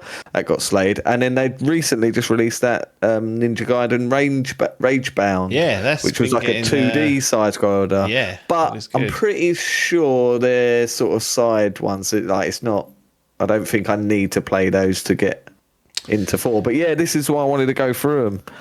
Because I think it was like a couple of years ago they released that Master Ninja collection, which is 1, 2, and 3. And I thought once they announced 4, I was like, right, I've got to do it. And when I looked, I thought, fucking hell, they're all under 10 hours. That can be done. So I am all caught up as long as Ragebound isn't. Well, so Ragebound is set. It runs parallel to the events of the original. Oh, does it? NES Ninja Gaiden. So I don't know whether there's because I think the 2004, like the 3D ones, they rebooted it and started like a new. I don't know if like Ninja Gaiden 2004 story wise even matches up with what goes on the NES one. But that's it's like 2 separate things really. Yeah, the same characters. That is it. Ryu. He's not. Ryu Hayabusa, who's also in the Dead or Alive games, fighting games, as well as the female characters. I'll tell you what as well, why I love these games is the absolute jiggle physics in these. Every single female character in this game has absolute wabbers. There is not a single flat-chested woman in this universe. In this gaming universe, mate. That whoever created these characters is an absolute perv and a champion at the same time. Mate, are the physics more realistic in 2? Mate, in 2, when you get the new jizzle physics, they increased. There's the 4K flop on them. They really are. Every single character has got fucking mamookas on them. That doesn't surprise me. No. That does not surprise me. Team Ninja, the dirty bastards. Is it Team Ninja? Yeah. Yeah, isn't it? Yeah, loving life. Filthy swines. How pumped are you for 4? I am very pumped for 4. Platinum Games getting involved. And this is the thing, I mean, ordinarily, like, people wouldn't like this because it's, complete change of pace. I think it's Koei Tecmo that done some of the others. And, first time that Platinum have got their gubbin. Why do I keep saying gubbins? I keep saying it. I don't know why. They've got their hands on it. Grubby, I was going to say. Yeah. Got their it's grubby like a joint mitts. venture, isn't it? It's like Team Ninja with Platinum Games. So exactly, yeah. So I am intrigued, but I am very hyped because I fucking love Platinum Games. Yeah. I'm a huge fan of like Astral Chain, the Bayonetta games, some of the other shit they did I've played. And I love their Metal Gear Rising. So I am very intrigued. The only trouble is they've done what I didn't like about Bayonetta 3, was they introduced this new character. And I was like, what the fuck is this shit? And there's a new character in this, number 4. So we shall see. But looking from the trailers and stuff, it looks like it's got the same sort of gubbins. Gubbins as the original Ninja Gaidens, just with a bit of a Platinum Games coat of paint on it. So I am very intrigued, and it's not too far away, is it? 21st of October, so we're not far away. Oh, not too far. Going to be on Game Pass day 1, so an excuse to reactivate PC Game Pass for you. Exactly that. 3 months for £21. I think so. See if they do like the £1 offer. See if I'd love to do that. Get that absolute bad boy. So yeah, I'll be intrigued. I'm certainly could be there day one, providing I get a few of these heavy hitters out the way. Yep. What we're going to do with these scores then, we've got Ninja Gaiden 2 Black, these gradings, Yep. and we've got Ninja Gaiden 3 Razor's Edge. Where does 2 Black go? 2 Black goes straight in at a very respectable silver. A silver for that particular. Yeah, Might. I did really enjoy. I think just if the stories were better. I mean, like, Yeah. they're perfectly fine, but just like you get to the point where cutscene, I start zoning out because I think it's jiggle physics. yeah, exactly. I don't care. I just want to see a Jugs wibble up again. But yeah, they look really good. Like the cutscenes and stuff, the way it transitions into gameplay, beautiful. The gore's fantastic. Gameplay engaging. Music's fine. Nice and short again. Like I say, 10 to 11 hours. Yeah, perfect. 8 out of 10. Could even be a 9 if I was into playing them properly and going through all the fucking Master Ninja and getting all the fucking S ranks and all that. Fucking yeah, I could. It could be a 9 out of 10 game. But for me, yeah, just a one quick run, perfectly good, very enjoyable, nice and short. Silver for me. And then Ninja Gaiden 3 Razor's Edge. Razor's Edge. Straight in the slop.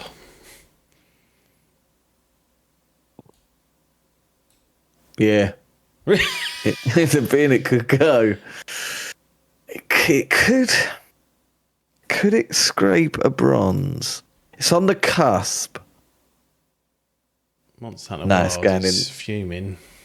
What's in the? Say a game that's in the bronze. Metroid.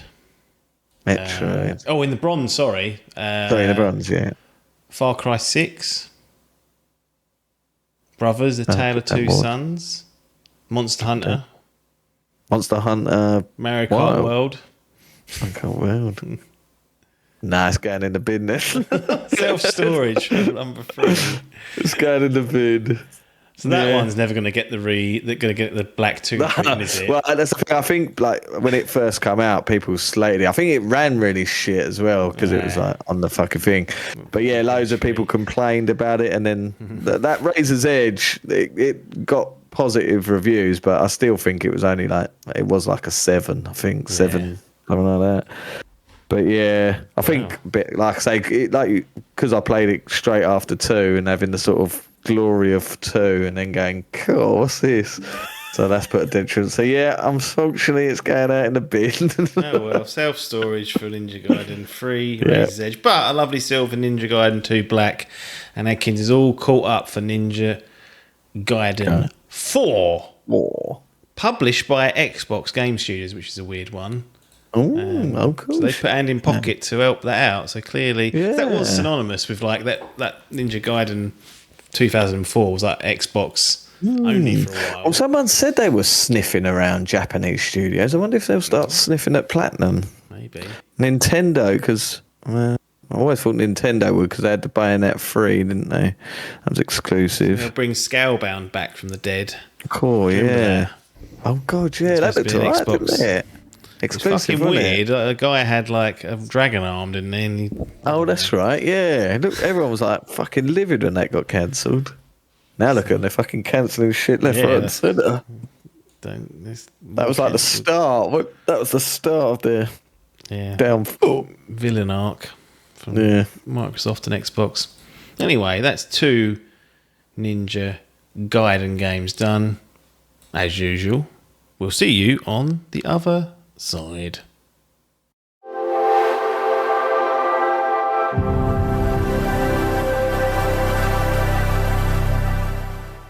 Adkins, Assassin's Creed Shadows, the latest installment of, mainline installment of the Assassin's Creed franchise.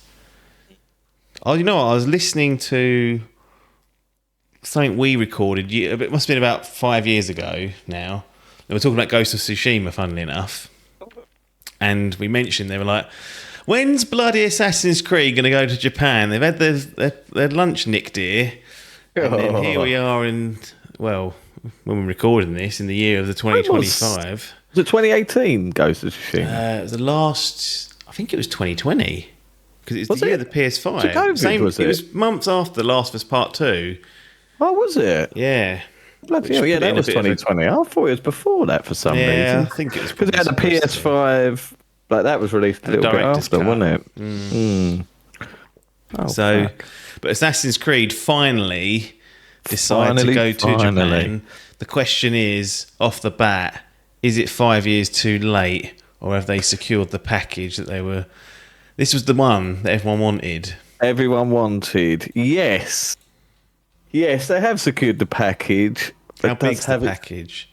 fucking big. Too big for my liking. Oh, And it isn't as big as Valhalla, which I was glad to say, but it's still fucking big. It's big.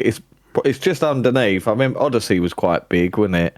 They sort of just gone bigger each time, and now they're starting to rein it in. So you had, Origins was pretty big. Odyssey was bigger, and then fucking Valhalla was ridiculous. Yeah, that and was a then joke. obviously we had Mirage, which was a spin-off, yep. but very condensed and small. And then this, yeah, it's meaty. This is very meaty. A lot to do, lot to see. And yeah, but yeah, overall, cards on table. Yeah. Yes, they did. This is it is a smash hit, but it is again not the perfect No. game. They never It's are not the these perfect game. games. No, How they're long? not. What was your playtime when you packed up and Well, rolled this credits? is it on trouble- Steam? You're playing this? Let's No, get that. and I fucking wish I had, Right, because the okay. Steam game counter never fails, and where this fucking cunt does. Oh, right. Silly old Edkins, he always tries to get the cheapest deal, and Yeah. it was like 15, 20 quid cheaper to get it on Uplay or whatever it's fucking called. Uplay Oh, their Connect. store. Their Interesting. store. Well, there was a code on CD keys. I picked it up there for about 40 quid, I think it was. Yeah. And it was, it was 45, I think it was, and then it was 60 on Steam. And I wish I fucking bought it on Steam, because I remember one time I was playing and I looked at my hour count and I was like on 40 hours or something. And then I played it. I think I had a day off work and played it for like at least 6 hours. And then when I turned it off, it hadn't registered the 6 hours. I was like, right, fuck's sake. So currently mine is sitting at just shy of 70 hours, so 68 hours.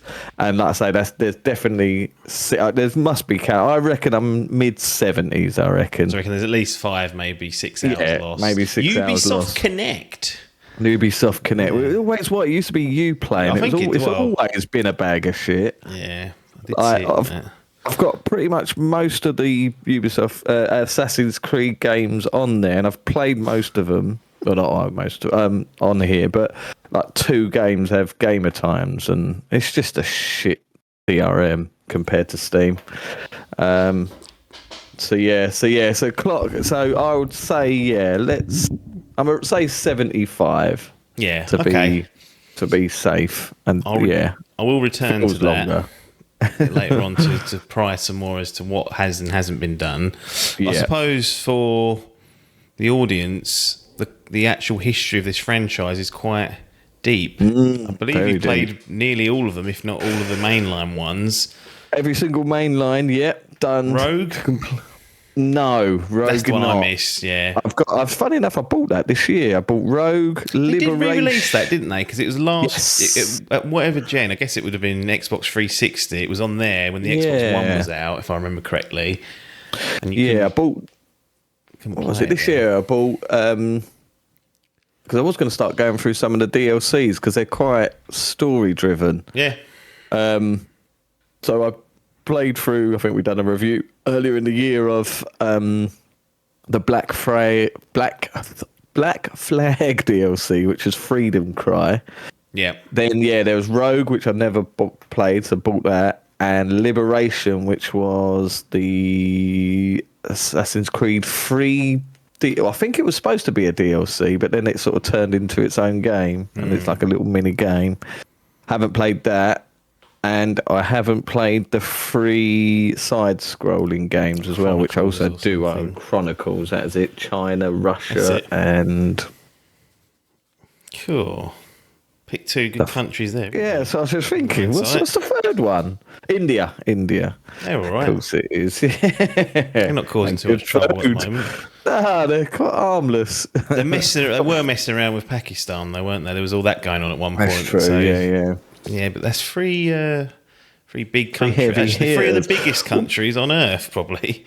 Apparently, I was listening to a podcast the other day. Apparently, Ubisoft has set up like massive deals with governments. So Right, yeah. The Japanese government paid a lot of money to have this game made. And apparently, there's going to be like a new this Mirage. There's a DLC coming out, Yeah. which has been funded by the Middle Eastern government, whoever Yeah, that's set. one of it was Saudi or one of the Saudi, the other one. One of I read them that lot. as well. Yeah, And I was also, like, "Cool." they reckon the reason that Skull and Bones had to come out was because it was done in Singapore under some sort of tax break. Oh, If they really? hadn't released it, then Was we discussing it? I think we might have done when we Yeah. cared about the intricacies of the The news. intricacies, but yeah, so all Assassin's Creed, well, apart from like say the Spirits, but mainline games Yeah. all completed. I was looking the other day just to Does see Rogue my. not count as a main line, or we just? No, always- that is a spin-off, I believe. Who do we get on the law books for that? Well, we should do this. Assassin's Creed. Let's go to Wiki, the trusty Wiki that never lies. Because I'll update it in a minute and put Rogue in it there. goes on there. Let's have a look and see. Main story arcs. Wow. I mean, if you're adding Brotherhood and Revelations, Rogue yeah. is in there. Rogue is in there. Rogue is in there. Fucked it, didn't we? I We're gonna have think to go I back. fucked it. I'm gonna have too to go- behind already, so I might as well add that to the fucking list. Cool. So have you played it? So you got Creed completed on 360. Yeah. Assassin's Creed 2 completed on 360. Yep. Brotherhood and Revelations 360. Yep. Assassin's Creed 3 360 for me. Then I went 4 PC. Rogue never played it, but I've owned it on Steam. Unity PC, which was that horrendous PC port. Syndicate, a PC again, but that was towards the end of my old PC, and it really struggled to play at 30 FPS. I'd like to go back through that. And then I switched. I went weird again. Then Origins PS4 completed that. Odyssey free Xbox One. Blimey. I think that was because they used to do like the Xbox E3 conferences. They did like a big thing, and it's like, oh, it's meant to be played on this game because they were like just That's it. because it was more powerful. It was looking better than the PS4, wasn't it? It's like right. Then Valhalla Series X, back to PS5 for Mirage, Yeah. and then back to PC for Shadow. So I've been all over the show. I've touched them all. They've gone everywhere. Xbox, PlayStation, and PC for them shows. So yeah, fuck, they do class Rogue as Well, I have to get that deleted, won't we? yeah. That's the only way. I've got it on that Steam. You need to jump on this Steam share thing that me and Sam have got. There's fucking hundreds in there. Yes. So yeah, like I say, other than Rogue, they've all been played and completed. Yeah. And good. yeah, I've been a fan. Yeah, most are pretty much day one as well. I would consider myself, having not played Rogue, a very hardcore Assassin's Creed guy. I am a big fan, like such as Billy Osprey. Yeah. I wonder if he's played Rogue. Well, yeah, I don't think he's even played past 2. Yeah, I reckon he probably does with it. Oh, fuck. Nicked all the gear and the names. That's it. Yeah, they got a That's the way to do it. sponsor. Exactly. They're like, right, we can make some fucking advertisement out of this guy. Right, give him what he wants. But yes, so yeah, to be fair, probably since Black Flag, I myself has been going, I'll tell you what I'd love to see is like a feudal Japan Assassin's Creed. That's where they need to go. There's like a Chinese mobile game in there coming, Jade. I think so, yeah. There's Jade, then there's a horror game coming as well, Hex. Oh, yeah, yes. Hex, that'd be interesting. But but who knows what the next one will be. No, I'm still behind. I haven't done Mirage. So where did yet, you? so I got Oh, you up haven't to- done. Oh, yeah, you done Valhalla. You did Odyssey and Origins, didn't you? Yeah, did those. It just. I think what happened was Valhalla didn't finish for about 2 years. They kept releasing You content. went back to it as well, didn't you? You Yeah. done about 100 hours and then fucking went back for some more. I did every last quest that was available. Well, not side Did ya? quest, but the main quest. They did like an ending quest. I don't know if you remember. Right, like, yeah. And that was about 3 months before Mirage. I was like, I don't want to play another Assassin's Creed game yet. And then, That is the trouble. to be honest, Shadows was a bit of a fast follower. It felt like it didn't feel like there was a load of time between Mirage and that. I felt like I'd only had a year off, and then Yeah. staring Well, they at the used to be barrel of yearly 70 plus. entries, didn't Yeah, that's they, true. back in the day, and then they Yeah. fucking chucked that film in the middle of it. Have you ever seen that? Yeah, is that Fassbender? Tosh, Fassbender, yeah, it's dog Yeah. shit. It really is. That is a shocker. Today, or yesterday, I think it was, or not announced, but very heavily leaked, that they're doing a remake of 4. Oh, yes, yeah. 4, I but saw they're that. cutting out the modern day stuff, and they're going to bring it up to date with this new, like New the new combat style. new combat and RPG elements, and add 4 extra hours of pirate content. I wonder whether that's going to end up being like they're cutting out the present day stuff, so it can just be the pirate game without all the trash in it. Like, do you know what I did mean? wonder that. Well, yeah, it works, but memory serves, I'm sure the story goes into that. the. Yeah, it does, and I wonder whether they'll just make adjustments so that it doesn't Right, yeah. do that. And Course. Finch is in it, so he'll be Oh, back. course, Will he do some yeah. more lines? Oh, what's his Lovely. name in Final Fantasy 16? Matey boy. Was it Keith? That's Clive. They all had Clive's Clive, the main. wasn't it? What's his What was mate? his name? Yeah, what was? It was like Gary or something. Oh no, Sid, isn't it? Sid. Of course it is. Sidney They're all Poitier. like just English old names. There's the John, Yeah. Clive, Steve's in there somewhere. Steve-O's in there. Alan's lurking, I reckon, if you look up. Alan, yeah. Yeah. Well, Excellent. Shadows. So we think we've done about Shadows. 70, 75 hours, played all the main lines other than Rogue. How did you go about playing this? So I remember at the beginning you were saying, look, I'm trying to 100%, well, I'm doing all the side stuff as it comes. Did that Exactly, continue yeah. throughout the entire journey, or did you fall off eventually? No, I got to about 7. No, well, where am I now? I reckon I've probably done about 80% of the game. So I reckon I got to 60 or 55 maybe. Eased And then off a when, bit. I'll tell you what, this is just taking, I reckon I've still got, there's at least another 20 hours I could get out of this from the main game. And now there's fucking just bundled another 15 hours of bloody DLC on top. But yeah, it was pretty much as my achievements were popping up. I was pretty much hours for so it was basically like 10 hours for 10%. So it was kind of a 100-hour thing, and I was like, "Fuck's sake!" But yeah, so I started it in March, and then played it quite a while, and was just playing it how I normally do with Assassin's Creed. Going around like this. It's the typical Assassin's Creed. You start off in an area. It's all covered by fog. There's the tower, the Eagle Points or whatever they call them.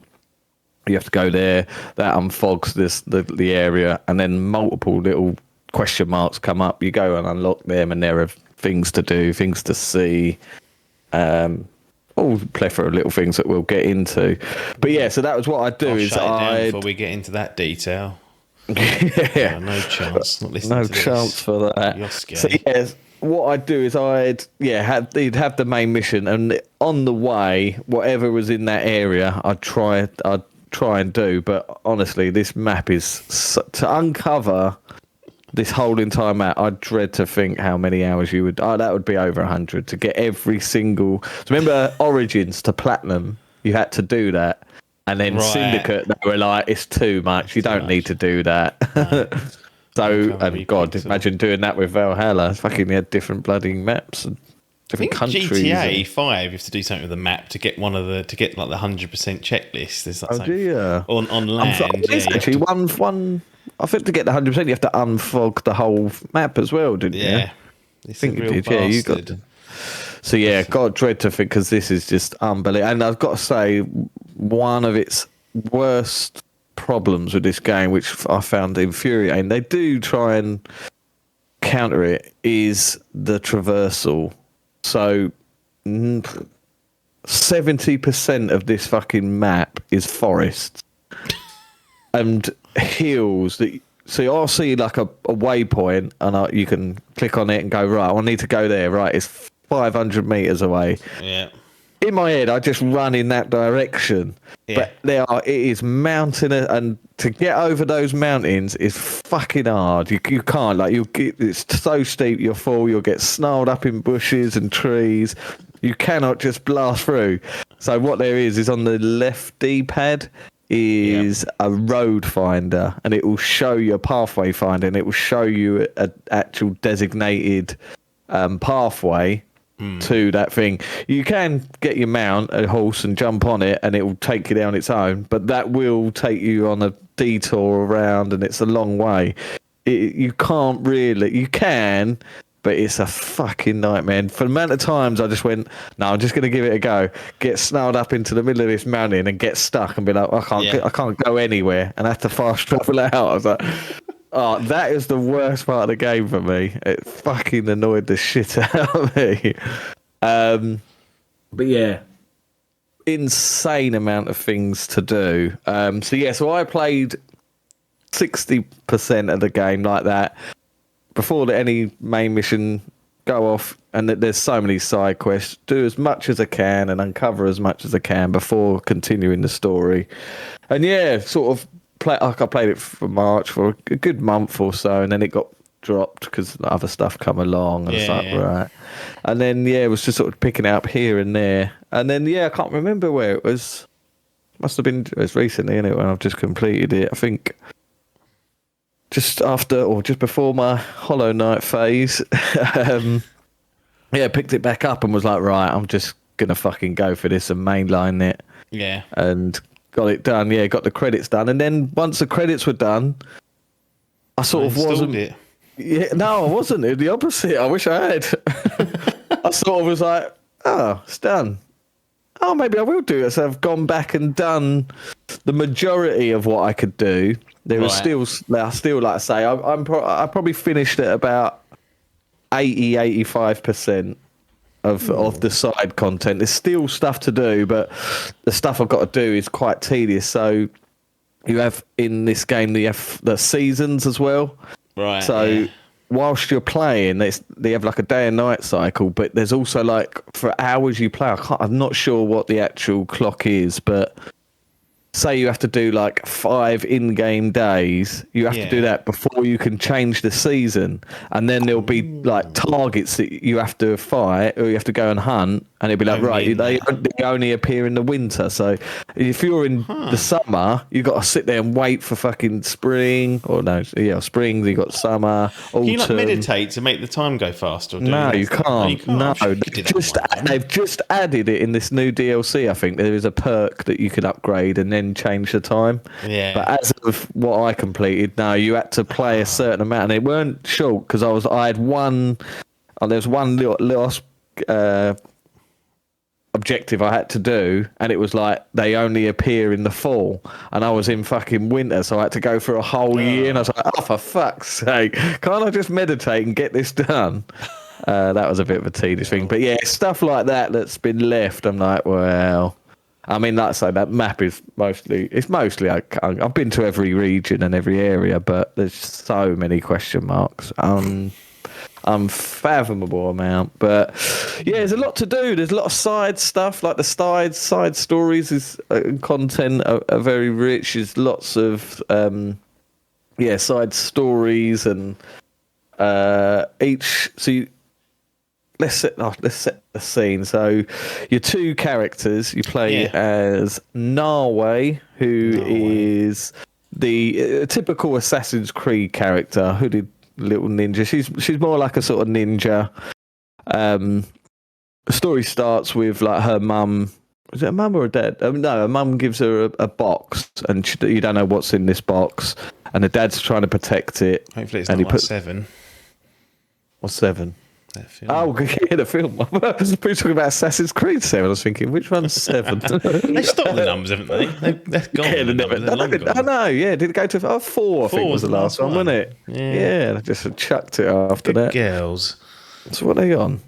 This is 1, 2, 3, 4, 5, 6, 7, 8, 9, 10, 11, 12, 13, 14. Assassin's Creed 14. We're Catching up on. with Final Fantasy. Christ, yeah. So yeah, you give it a box and protect the box. Guess what? You don't protect the box. You get absolutely beaten the shit out of by this group of assassins, ninjas, this hearty crew, Rapists. and that's it. Starts on the that's the game. You have to go and what's it called? Find this box, go and get your box back, and kill this band of bandits. Yeah. And then the story mixes in with the second character, which is Yasuke, which is like a tank. He's a samurai. He's a Portuguese black samurai. It's really good, like the way they deal with his race in this thing, because like it's set in the in feudal Japan. Yeah. So none of them have ever seen a black person in their life. So you'll be walking down the street and all the NPCs will be going like, it's really quite funny. And then so then What are you doing here? that's what they said. And they're happy to see him. Their stories sort of interweave. And you can do a GTA style sort of, it doesn't go up and down, but you can switch at any time. And the missions, there are a couple of missions, they each have their own storylines that you can go through. So the theme through the middle of the game, and then there's essentially 3 stories. You have Nawe's story, Yasuke's story, and the central Assassin's Creed story. The what's it called? It's very, very minimal. It's about 1% of the game is the new stuff. They really have sort of been that. I can see why they have modern day stuff. That it's basically cutscenes. That's it. So do you have to? Can you?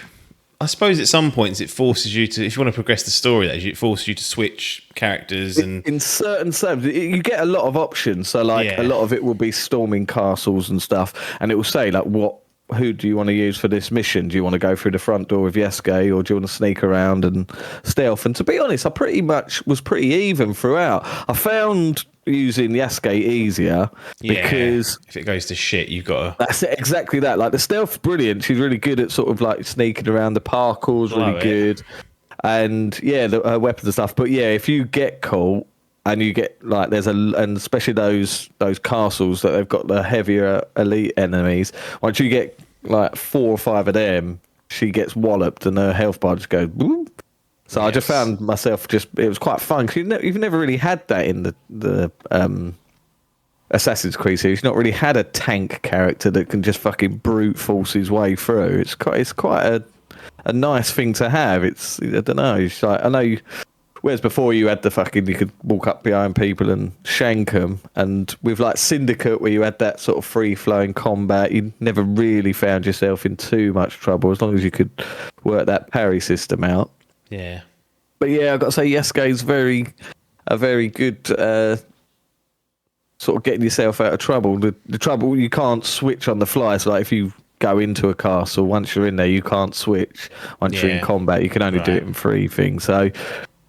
it's sort of you certainly get a lot of mix of it of each character, and their stories are really good. Like their own individual stories and the way that the stories intertwine with each other.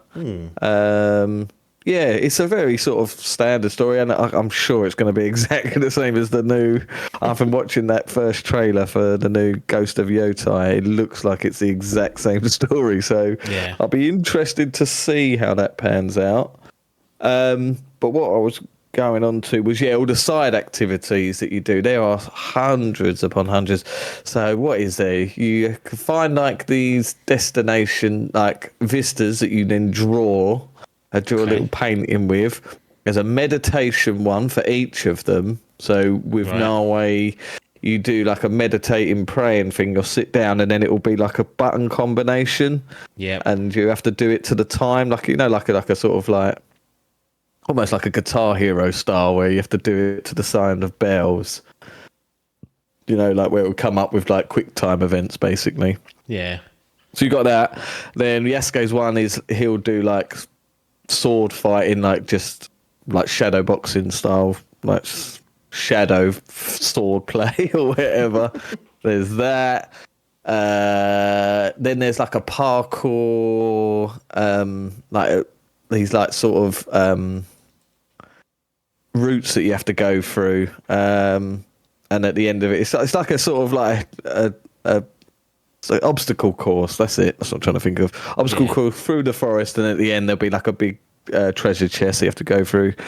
Then there's like tombs that you have to go through as well. A bit like what was in like Origins, where you could go through like the pyramids and stuff. Yep. Again, ending in like either a boss or a big chest. Animals, you come across wildlife, and then you draw pictures of them. There's a hideout that you build, like you build your own hideout. Okay. To be honest, that's a bit of a weird part of the game, because you go back there throughout the story. But you're off trotting around mostly. Yeah, exactly. You're only there to have a conversation, and you're off again.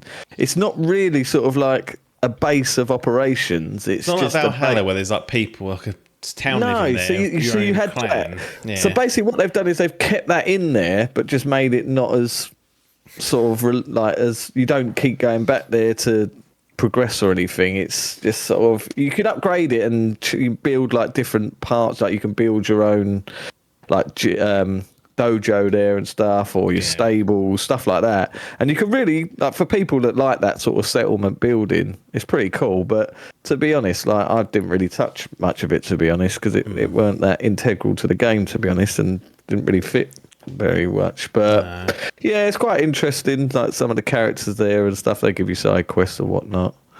But the main thing is just sort of exploring around and stumbling across these sort of not random because they're little stars on the map that you just go to, but it'll be like a little random event that will happen. People will be getting bullied and you have to go and help them out, or there'll be like a random Ronin walking around, you have to kill him. So it's quite fun. It's a bit, it literally is so much like Ghost of Tsushima. I mean, it's always going to get these comparisons when it came out, and like that where you'd be walking through and all of a sudden you just get jumped by a load of bloody ninjas or samurai, and you're like, right, let's go. Combat's go on. I was going to say combat's excellent. Like you get a very varied plethora of weapons. You have 2 weapons at a time. Both have their main samurai sword, and then on Naoe's side, she has like almost like a hook on a chain. I don't know what it's called. And then she has sort of like short daggers that she can go with. That's only her side. Now she's just been added a bow staff. It's just like a long big stick. Yasuke has like a long stick with like a sword on the end of it. Yeah. A bow and arrow and a gun, which is quite interesting to say. He doesn't get a new weapon in the thing because he's already got a plethora of them. Yeah, chucked it. But yeah, what other questions do you have for me? I mean, there's obviously a ton there. How much of interest is half of this activity? It's Assassin's Creed yeah level of fodder, to be honest. It is, go to this place, you need to kill this target, clear out this camp, go get that, go find that. It's the stories are quite cool. I mean, it's all different. Like some of the characters in it are obviously based off of real life characters. Because of that, I'm not really too knowledgeable on that sort of era. But yeah, there's a lot of characters that you meet and sections. There's not a lot of variety in the side content. I mean, they try and change it up a bit with like there's like tournaments you can go to and start fighting different enemies. They try and change it up, but the crux of it is go here, kill this fella, come back, cash in. And Any choices that you can make either inside or main? Any like dialogue choices sometimes? They're not. They're not what's it called though. They're like outcomes of like. No, it's a bit like. Because you had them in Odyssey and did you have them in Origins? I can't remember. In Odyssey, you couldn't you? You could sort of have conversations. You could change the thing, but I don't think there's any different outcomes you could do. The only different outcome is that whoever you choose to think that you can romance some characters because you get companions throughout the game, so you'll meet some characters and they have side questions. And at the end of it, they can join your sort of little party that you create back at the homestead, and then they can help you on combat. So it'll be like a sort of an ability that you have.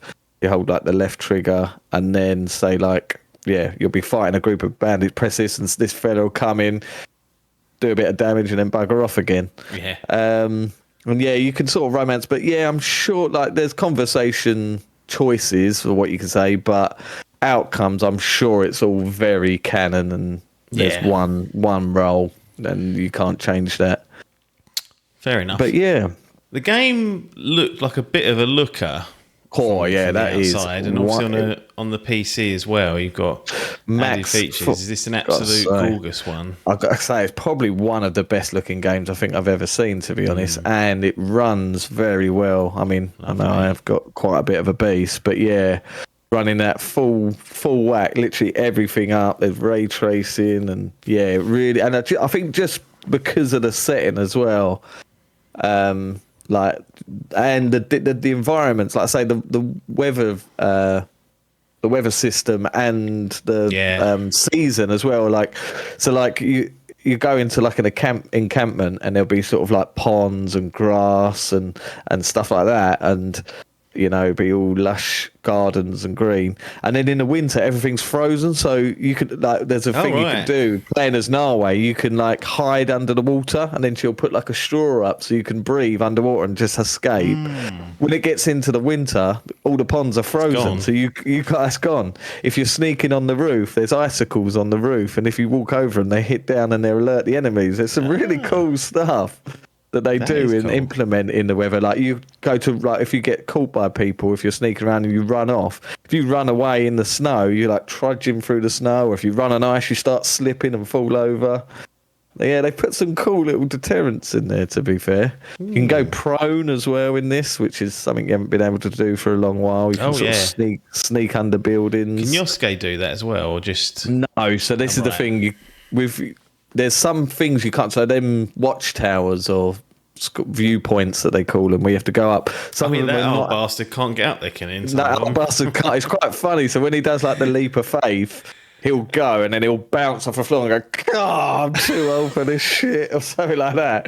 Where she's got like a grapple hook that she can get up, so that you'll get to like a there's lots of, what's the fucking word, shrines. So you'll get to a shrine and you have to find either old letters or you have to pray at each shrine. Right, yeah. So if there's a letter, you'll get to a shrine and you'll see like a letter that's up on the roof. You think, how the fuck do I get on? And you suddenly it'll start. Then he'll make a thing go, maybe this is more of a job for Norway. Right. And then it will say to you to change over. So there's and some you can little switch immediately. Like it's you can switch immediately. As long as you're not in an enemy territory, then you can just switch on the fly, and then you just spawn there, and then she'll go up, and then you can swap back or whatever. But there is some things, and there's some conversations. You'll get to a character and it will say, no, I'm only speaking to the Essex, I'm not talking to you. Right, okay, then that's when you have to switch. That's it, you need to switch. Is the game, I don't know if this is a spoiler, I don't think it necessarily is, but is the game still set in a simulation type jobby? Or... It's not really, no, like I say, because the current day stuff is so minimal. Yeah. I don't know if they've just scrubbed that, but there is no sort of, very little mention of like Abstergo or what's the actual thing called that you're in? I forget what it's called. The Animus. Animus, that's it. I don't know if it's still called the Animus. They may have changed it in recent ones. Well, it's all sort of based on there's special Animus missions now that you They have like to do. online and- ones, like time Online, yeah. Well, ones. it comes with like a what's that fucking shit? It's pretty good because it's not forced down your throat. But what's all these live service things have?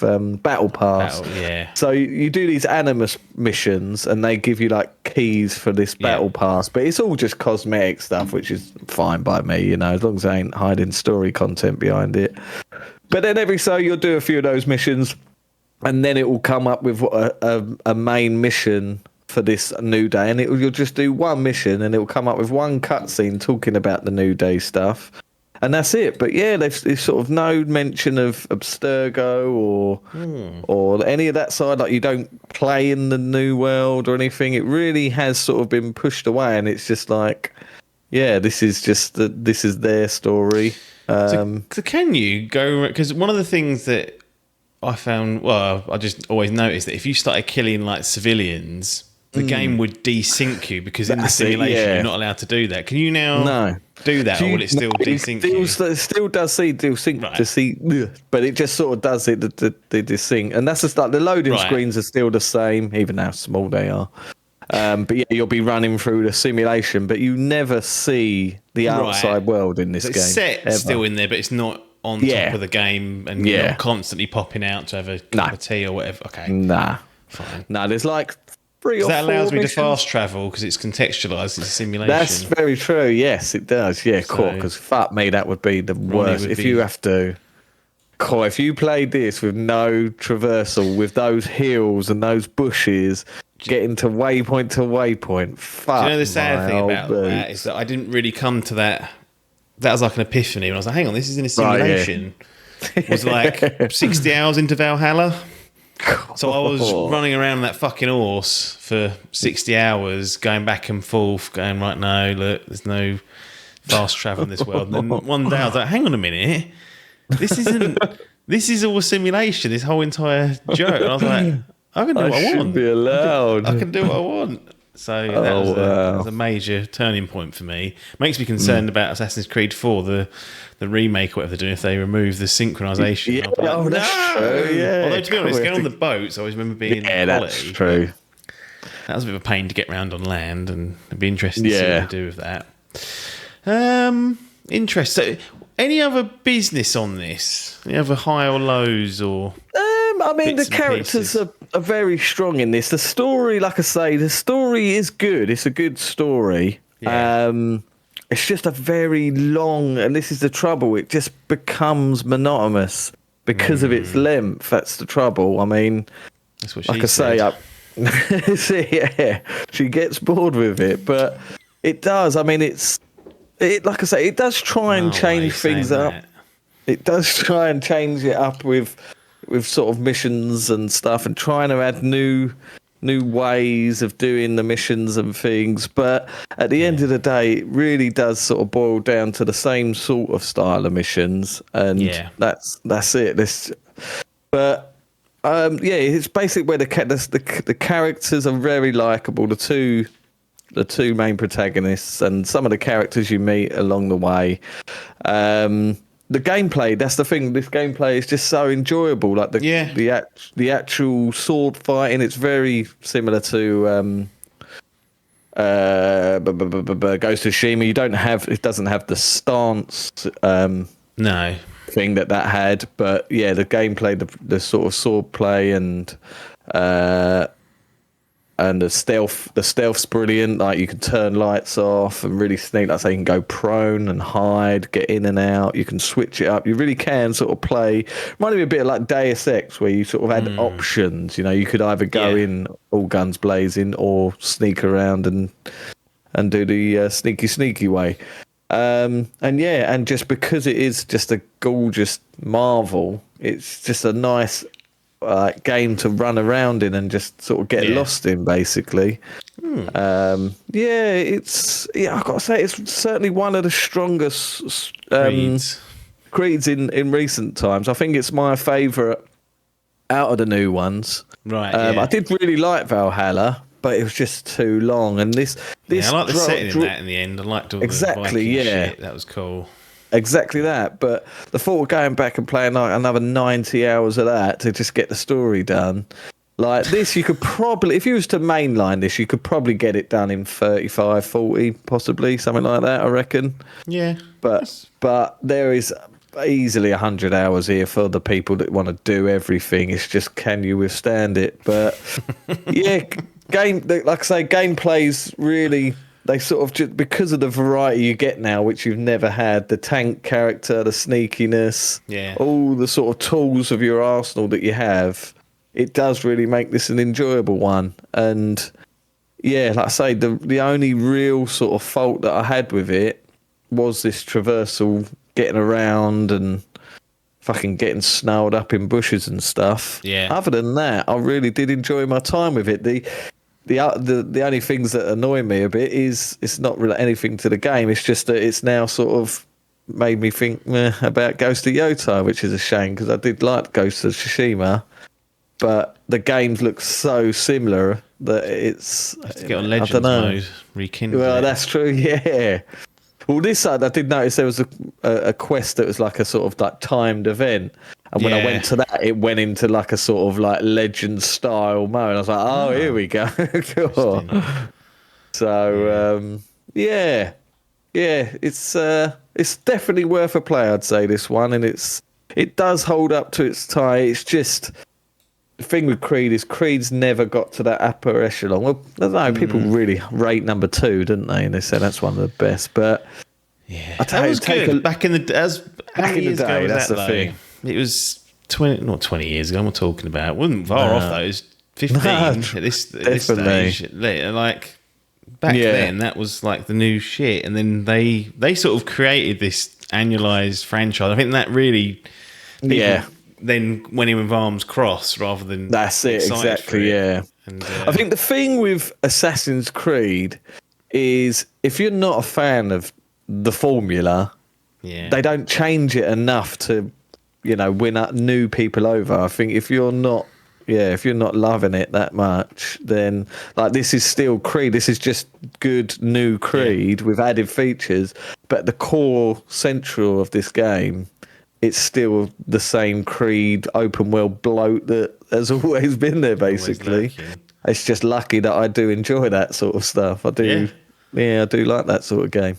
They're good to go through now and again. Just can't do them every year, which they've stopped doing. No. So it's not as big a problem. But they made Valhalla feel like a 4-year game because it kept releasing stuff for it. Yeah. So I even played that expansion. I got that Ragnarok expansion.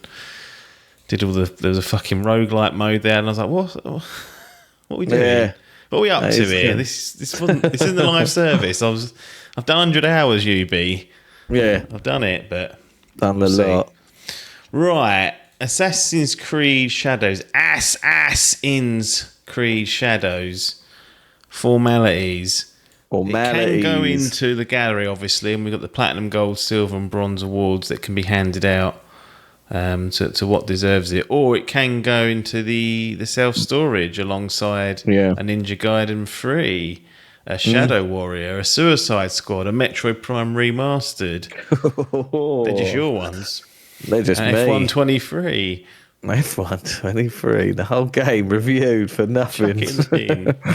No, I'd like to stick this in the gallery. It's deserved. We're going to veto that. It has to go into self-storage. You've got platinum, gold, silver, or bronze. Now, this is a difficult choice because if I had it my way, the place would be full of them. But no, the thing is, for me, this is in between. This is in between a silver and a gold. Yep. But it's too. I think giving it a gold is too much. Ubisoft Connect not tracking hours correctly. Not tracking that. Repetitive missions and at the end a length as well. Like like I said, I got bored with this. Like not bored, but you ran out of steam and stopped playing it for a little while. Exactly. Yeah. For a game to do that, that can't warrant me giving it a gold, so I'm going to settle on a silver, I believe. Yeah, that's fair enough. A very strong silver, and one I did enjoy. So it was an enjoyable experience, but it doesn't do enough to get it to the next upper echelon, which would be like a 9 or a 10. Like, I mean, fuck me. If you ever get a Creed that's a platinum, that'll be amazing. But certainly, I think they are getting there. I don't know what's the next thing to do. I mean, this is a very strong Creed.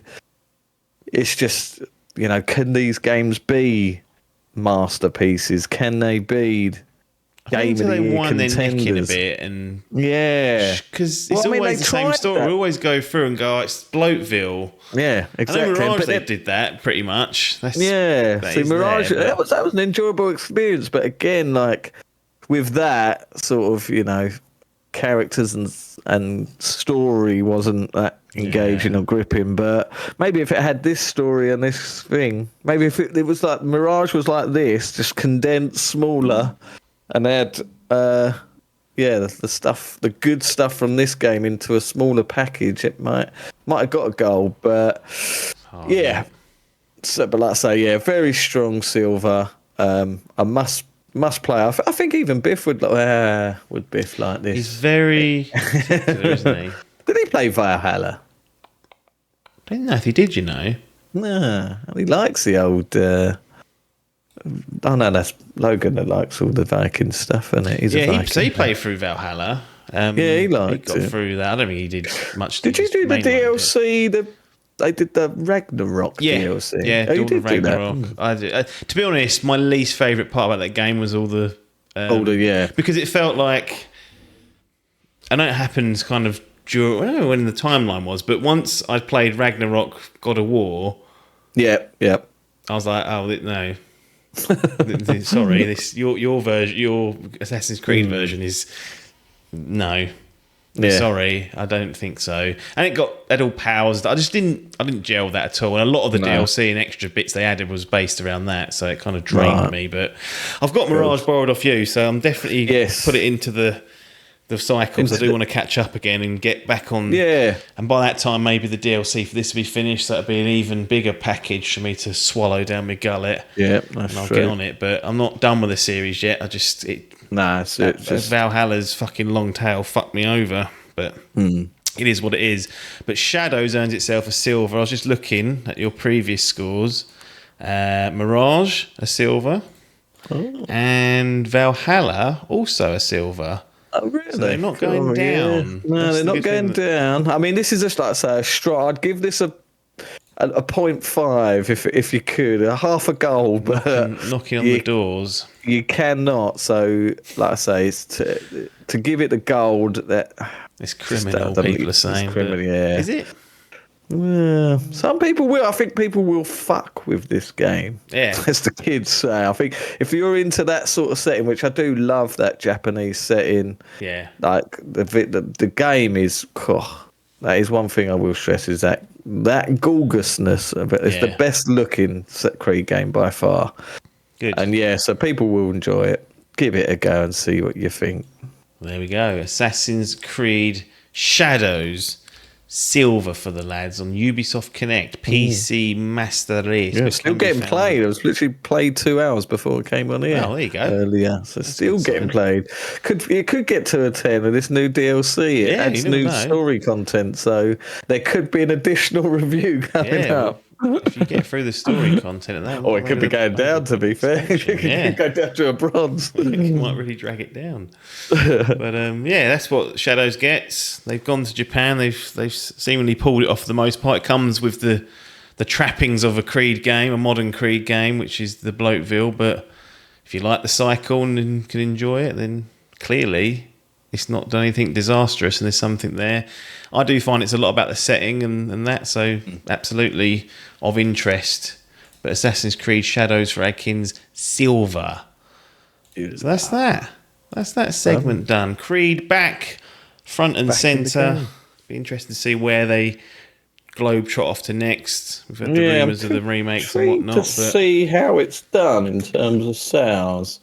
I imagine it's done pretty well. Done all right. They do tend to. I know they're in a fucking bit of a weird spot, aren't they, Ubisoft, at the minute? They're sort of just sticking with their main focus, and they're just like the big games. By July 25, it had reached 5 million players. What else that mean? Players. It was the best-selling new game of 2025 in Europe. Total sales. Oh, no, it's a franchise. How many for the 200 franchise does it say? 230 million.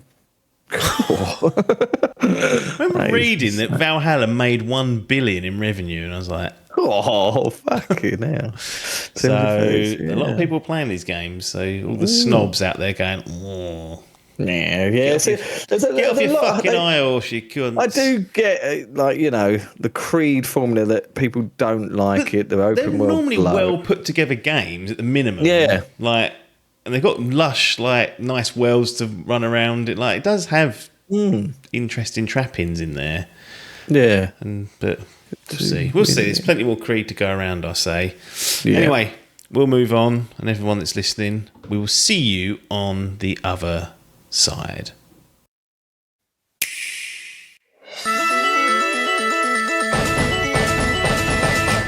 Hello, Logan and Apps here. Once again, don't know where this is going to come when he does the final cut. We'll figure that out at a later date. 2026, which will make this even Could more be. of a comedic take on a game. Well, we just... What, because this one's dated specifically, or the date on it? Yeah, the game's got a year on it and a date. Yeah. So Keep this, hold this back for 5 years' time as this is still going. and retro put it out there. content. Yeah, they'll love it.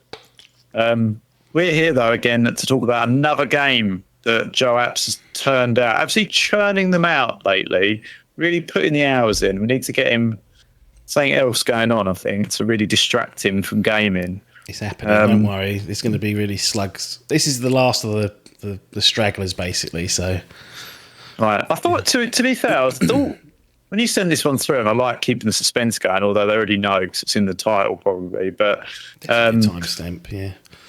I thought you'd done this already. I thought this had been done and dusted, but I must be getting confused between this and maybe last year's or the year before's, or So just the trouble with it.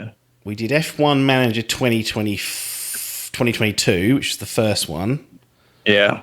Then we did F1 2023, so the actual driving game. And then the plan was to do F1 Manager 2024. So basically, I had a 2-year cycle of these games. I'd get That's one it, year, I'd get yeah. the management game. The next year, I'd get the driving game, just to keep both fresh, essentially. So you're not. I don't feel like I'm getting swindled with annual releases. And obviously, The this is going incremental out changes they usually make as well. Yeah, exactly. It's a bit more. You kind of feel it a bit more. And obviously, this is now we're past the halfway mark of 2025, and this is F1 Manager 2024. So this is already. In theory, if things have gone well for Frontier, this would already be a year out of date pretty much, and there'll be a new version on the horizon.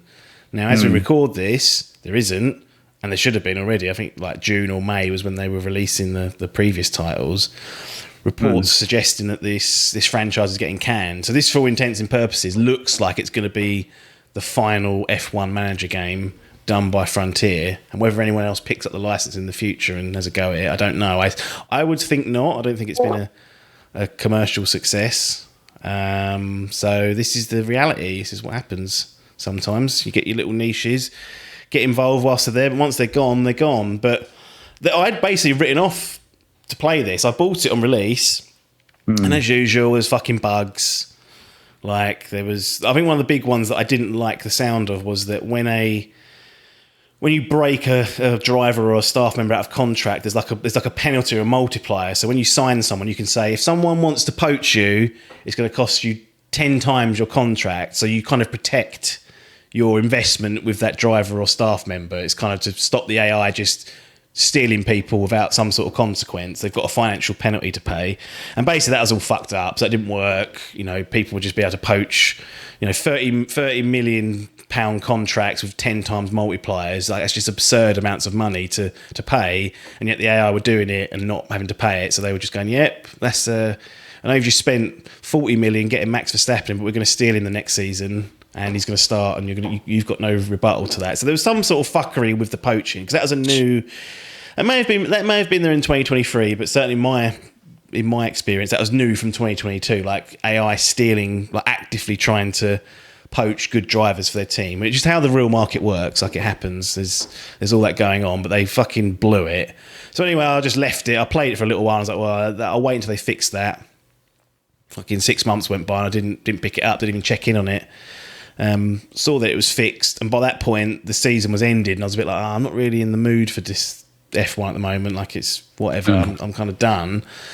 And I'd written it off and thought that was just one of those investments that I'm not going to get round to. It's completely out of date now. The new season's starting, like, it's done. Like, oh well, you make a mistake, maybe you shouldn't dive in 2 feet on release with things. We've learned that lesson many a times.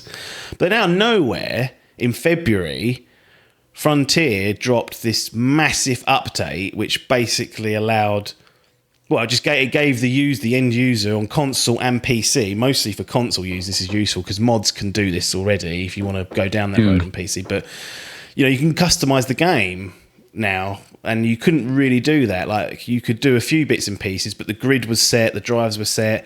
There was no creation of new people. Like, you had to just kind of deal with what you had there. But they dropped this massive update in February, which was, several elements to it. I'll run through them quickly. So customize a season, so you can edit the driver lineups and the staff. So you want Lewis Hamilton to be at Williams, you can move him. You want Max Verstappen to go to Ferrari, you can do all that and create like a fantasy scenario. Or, given the game was it was out of date with the season, you could recreate the 2025 season almost. You could put the drivers where they've gone, move the staff around, create missing drivers, create missing staff members. You can edit all the finances, you can edit the facilities and the car performance. So if you want to just equalise everyone, you can do that. And you can take control of any team on the grid, not just your creator team. So previously, when you created a team, you had to take control of that new team. Now you can create a new team. So Cadillac are joining the grid in 2026. You could, in theory, create Cadillac and say, I don't want to control Cadillac, I just want them on the grid so that it matches 2026, but I want to take over Red Bull or whatever. So they've added these tools in there which give it a whole new kind of chapter of life, gives it this last stand almost of like, okay, this isn't going to continue. This is why I read it. This isn't going to continue. Here's something for you guys long term to give it some sort of legs. Race calendar customization. You can move all the race order around if you want. You can remove races. You can add races. You can shorten the season. Rules and regulations can change all that. You can change all the technical layouts, the points, the qualifying. Everything can be changed. How many sprint races you do, you can change all that. And they've done smaller things like updating sort of driver ratings to match 2024. So some of the youngsters that came up and were rookies in 2025, they've bumped their ratings up from last year, proving that their scouting's not as good as Football Managers, because they would have already had that kind of in the bag, wouldn't they? So yeah, they dropped this massive update in February, and I was like, well, I don't fancy playing the 2024 season, but how about if I just create like a fictional thing? So I just sort of went away, thought about what I wanted to do, run like a simulation on like a draft. So every driver was a free agent in my head. I'd run the draft using like some Excel formulas. They would bid for the drivers. Whoever got the highest number essentially would get them. And I filled out this fucking new season and thought, well, I'll just do that because it's out of date. So I'm not really interested in playing 2024 at the moment. Like, I'm not in the retro mood. So let's create something completely new that's not really attached to the real world and give it a go. So that's what I did.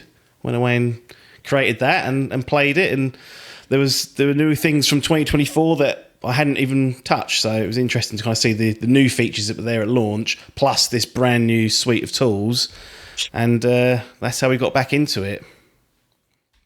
So you basically just stepped away from the reality sim. Yeah. Then, by the sounds of it, that's how you got around it. Yeah. I think I've done like a season a bit with the custom season that I set up, the full fantasy season. I'm not against going back and just doing a 2024 save and starting from there and just that being how it goes. So I'm totally not against doing that, because some of the things that annoyed me with Creator Team. So Creator Team was a new feature for 2024. You couldn't do that in 2023 or 2022. So that's a major feature for this entry. But it comes with some drawbacks on the simulation front. And again, Ronnieism, so forgive me, but you've got staff members, you've got engineers, mechanics in the back, right? There's like little cutscenes that show them working. All the teams have got all their sponsors over their shirts, so, fucking Microsoft and CrowdStrike, all that shit that you see, all these big... Your team, your custom team, just has your colours and that's it. The driver suits have the sponsors that you've put on for your team, because you do like a sponsorship package, but the crew didn't. That annoyed me. And I was like, this feels budget. It was annoying me. You cut to like Williams and had all their Atlassian fucking stuff, all their proper gear. I was like, they just look so out of place, these fucking scrogs. So it annoyed me. Which is why if I do it again, I'll just go. One other annoyance, I'm going all over the place here. The season customization you can only do by creating a new team. So you had to add an 11th team to unlock the features to change the grid. You can't just change the grid and then just choose one of the legit teams. I don't know why they've done that. I don't know why I can't just go in there and change the 2024 roster to 2025 essentially and just pretend it's 2025. But you had to create a new team, which is fictional at the moment, and next year people can create Cadillac or whatever they want to do, and do that. So there's a bit of give and take. I don't know why it's not open for everyone. Red tape, maybe the license says you have to have the unmedalled 2024 season driver lineups. We can't let you fiddle with that by default. But if you're adding a fantasy element like a custom team, you've no longer got to adhere to that. Who knows? But it wasn't perfect is the answer, but still a pretty major update. Yeah, I think based on my experience with Football Manager over the years, they have struggled to get this stuff right as well. And they've had a lot of attempts to refine it, and I'd still say that it's not great. The one saving grace, and you might find this with F1 managers, there's some incredibly dedicated people in the community that literally put out regular update packs and things and literally do all the legwork for you. Yeah. And that is basically what I rely on. I just rely on editor, like data packs, updates and stuff like that. But it's a slippery slope, right? Like some of the stats and stuff that people change, and like it's just an opinion. I feel of like random. It's just someone's just randomly decided that they should have a higher ceiling, and I'm like, I don't like it takes away from the sim element for me. And there's you're then playing a completely unique element of the game that was never designed, so you have to pick them carefully. But I've always found the editor piece, specifically for like football managers, gives them extra longevity because things change so quickly, and they obviously don't change so quickly in F1. But like I thought the other day about starting up a new football manager save, and I was like, we're just about to go into a new transfer window, so I'll be starting a new save at a time when all the players are jumping around and stuff. It bothers me, and I think, I don't know why in my brain, probably similar to where you're at, I don't like the fact that it doesn't sort of sit alongside real life. That bothers me. And I don't why enjoy I went for it the full when that's fantasy. the I was like, if I can just detach my save from any form of reality, because what I also did is I've removed, like changed all the car performance to be the same. To see what that would do is almost a bit of an experiment. So I was like, in my head, I was like, massive regulation changes. None of them have really got a handle on it. And by doing that, it just allowed me just to let go of like the realism factor. And it has pros and cons because you feel less attached because it's not in any form based on reality. And it would never happen. They would never just put every driver on a free agent market and let them go. I think that's fun, one of the things that would ruin it for me. Like Football Manager as like a setting where you can basically everything is random. All the managers, all the players are just like they're just basically regens or gen players, and I'm like, why? I can get why, but surely like the attraction is playing against a Jose Mourinho team or a Pep team and Kevin De Bruyne or Haaland, right? And it'd be similar in F1. It's like Hamilton and Verstappen, and like you want to be competing with them or trying to sign them and have them on your team. Like you want that. They're still there. Realism, right? Okay. So all the maybe I didn't describe. So all the drivers were real drivers. They were just at different teams. So what I did was jumble up the grid in that way. So you had Hamilton, who was at Aston Martin, for example. Verstappen did go to Ferrari. Alonso, where did he end up? Fucking kick Sauber. I mean, that'll never happen on that fucking shit heap. And that's what it was. So he was racing against these new mixed up grids. So still like legit drivers, and some of the teams took some of the younger drivers from F2, which I'm aware, like I knew from watching it. So it wasn't a fantasy in that the teams and the drivers and the staff were made up. It's just that they were at new teams, which is kind of what people dream about in F1. Like, what if so and so joined? What if Max Verstappen joined Ferrari? It's like, Yeah, be interesting for if nothing else.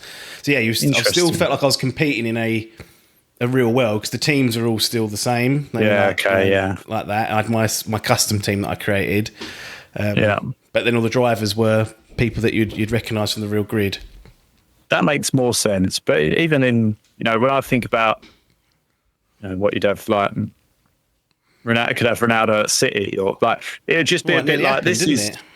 Well, it did, yeah. But it seemed It'll be at Spurs next year. I don't know how. I mean, obviously, Wage it's structure different being because broken and that argument's gone. You've got this many drivers compared to all the players in the world. Like, so it's not really a like for like comparison. Like, so I get how that could work. But okay, yeah, that makes sense then. Asking about the data, because this is one of the things that, and again, we are jumping around, but whatever. It's for F1 Manager. I'm not going to sit here and talk about the mechanics of the game for half an hour. It's just not on. But in terms of the data packs that you were talking about, like the modding scene and the user generated stuff, how easy is that to drop into the game? In other words, is it SI that do it still? Yeah, technically, yeah. Or what? Yeah. Have they created Football Manager in a way that's open door policy for the data packs, or do you have to do some bollocks of like updating like files, changing INI records, or is it more like a Skyrim where it's like an open door? It's like we expect people to be doing this, so all you got to do is drag and drop this folder somewhere, and it will kind of do it.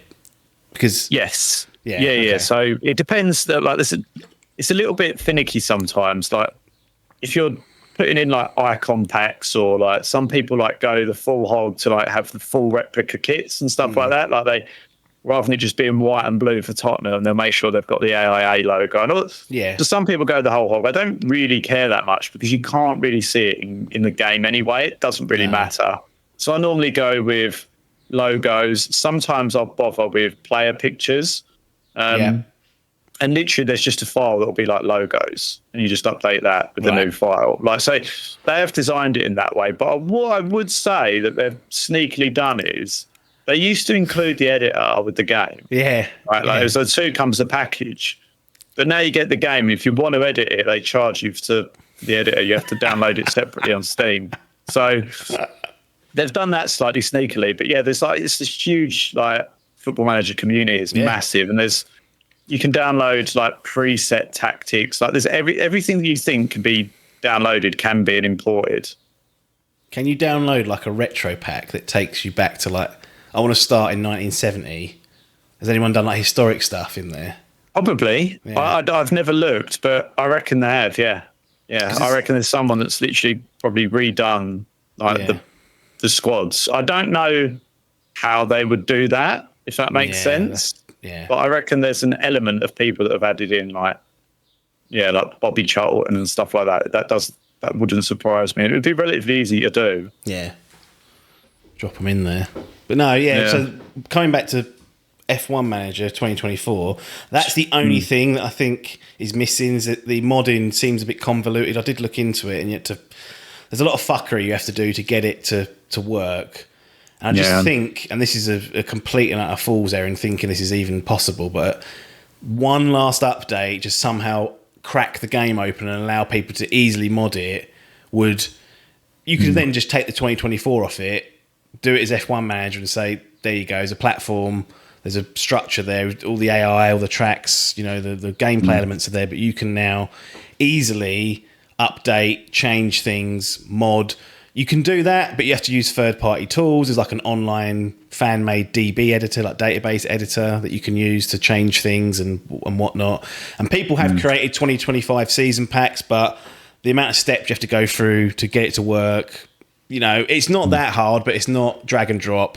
So the absolute final dream would be for them to come back 6 months later and say, right, one last one.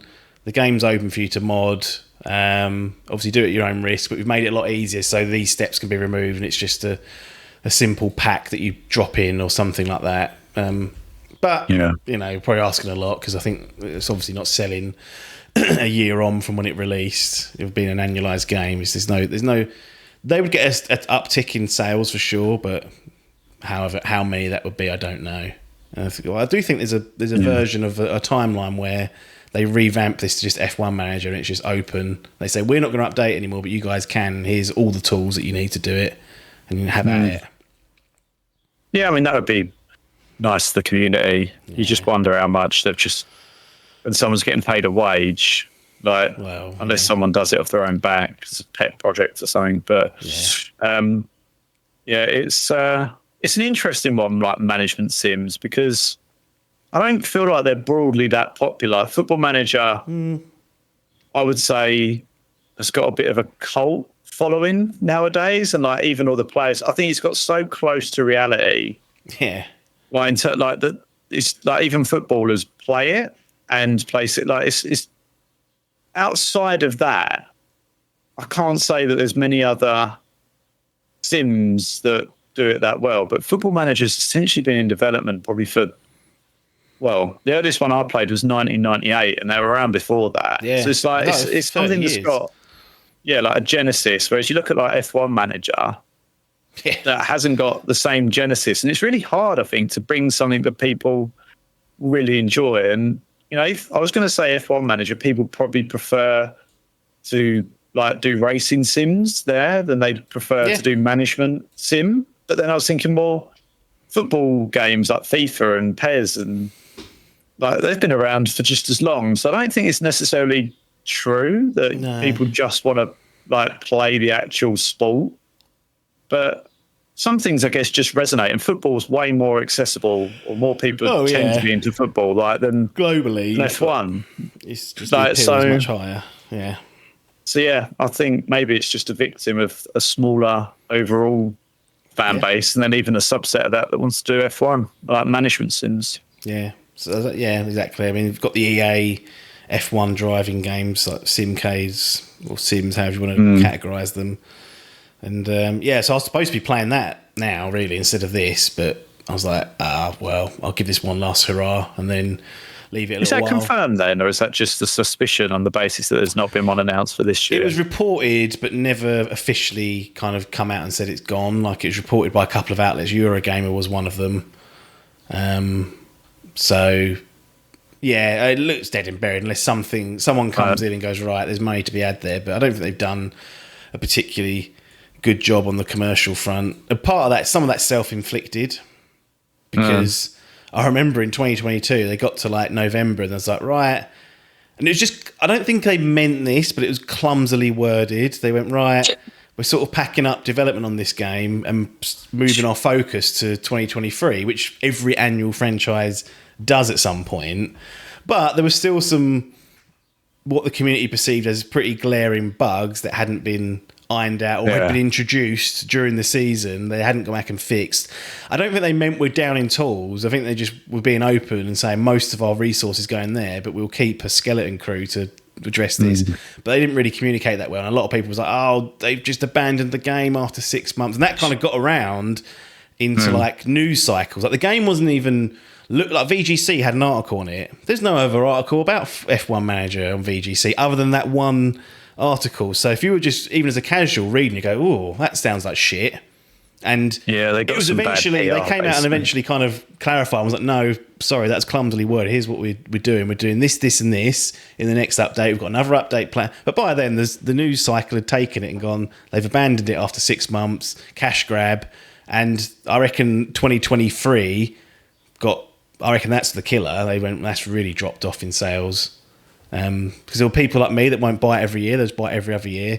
Plus those that felt like they got their fingers burnt and got their backs up over it. And then those that was like, oh, maybe I will get that. Oh, I've just seen this news article about how they just abandoned the game after 6 months, so fuck them. And that probably didn't help. Whether it would have survived without that, probably not. But, you know. I think generally speaking, a lot of people are not on board with yearly releases. Like, no. Even when I think about, well, any year release, COD, Football Manager, FIFA, like you could easily skip 2 or 3 years. Like, and even then you're going, this at its core still feels like the same game in a weird kind of way. Like, you know, it's like FIFA, like, will randomly be a faster game out of nowhere and then they'll slow it down. Like, it's like, it feels like you're just making changes for change's sake. And I genuinely feel that a lot of these annual release games you don't need an annual release. What you really need is a patch and a data update. Yep. But every year, and I don't know whether it was similar to Football Manager, but they come out F1 Manager, they come out and go, all new redesigned engine for this, all new this, that, and the other.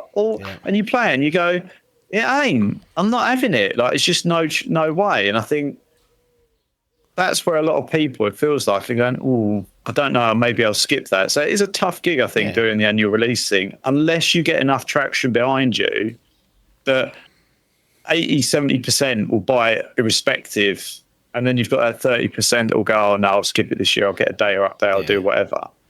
Here's what it was sold on. There's like a little page on their site saying what's new in F1, in 2024. Create a team. That is, to be fair, that is a major headline addition, because that's something that people are asking for since the first game, and second year they're like, oh, it's still not here. And I think everyone assumed it wasn't gonna happen. But fair play, that is a good headline feature. Next one, managing mentality. What?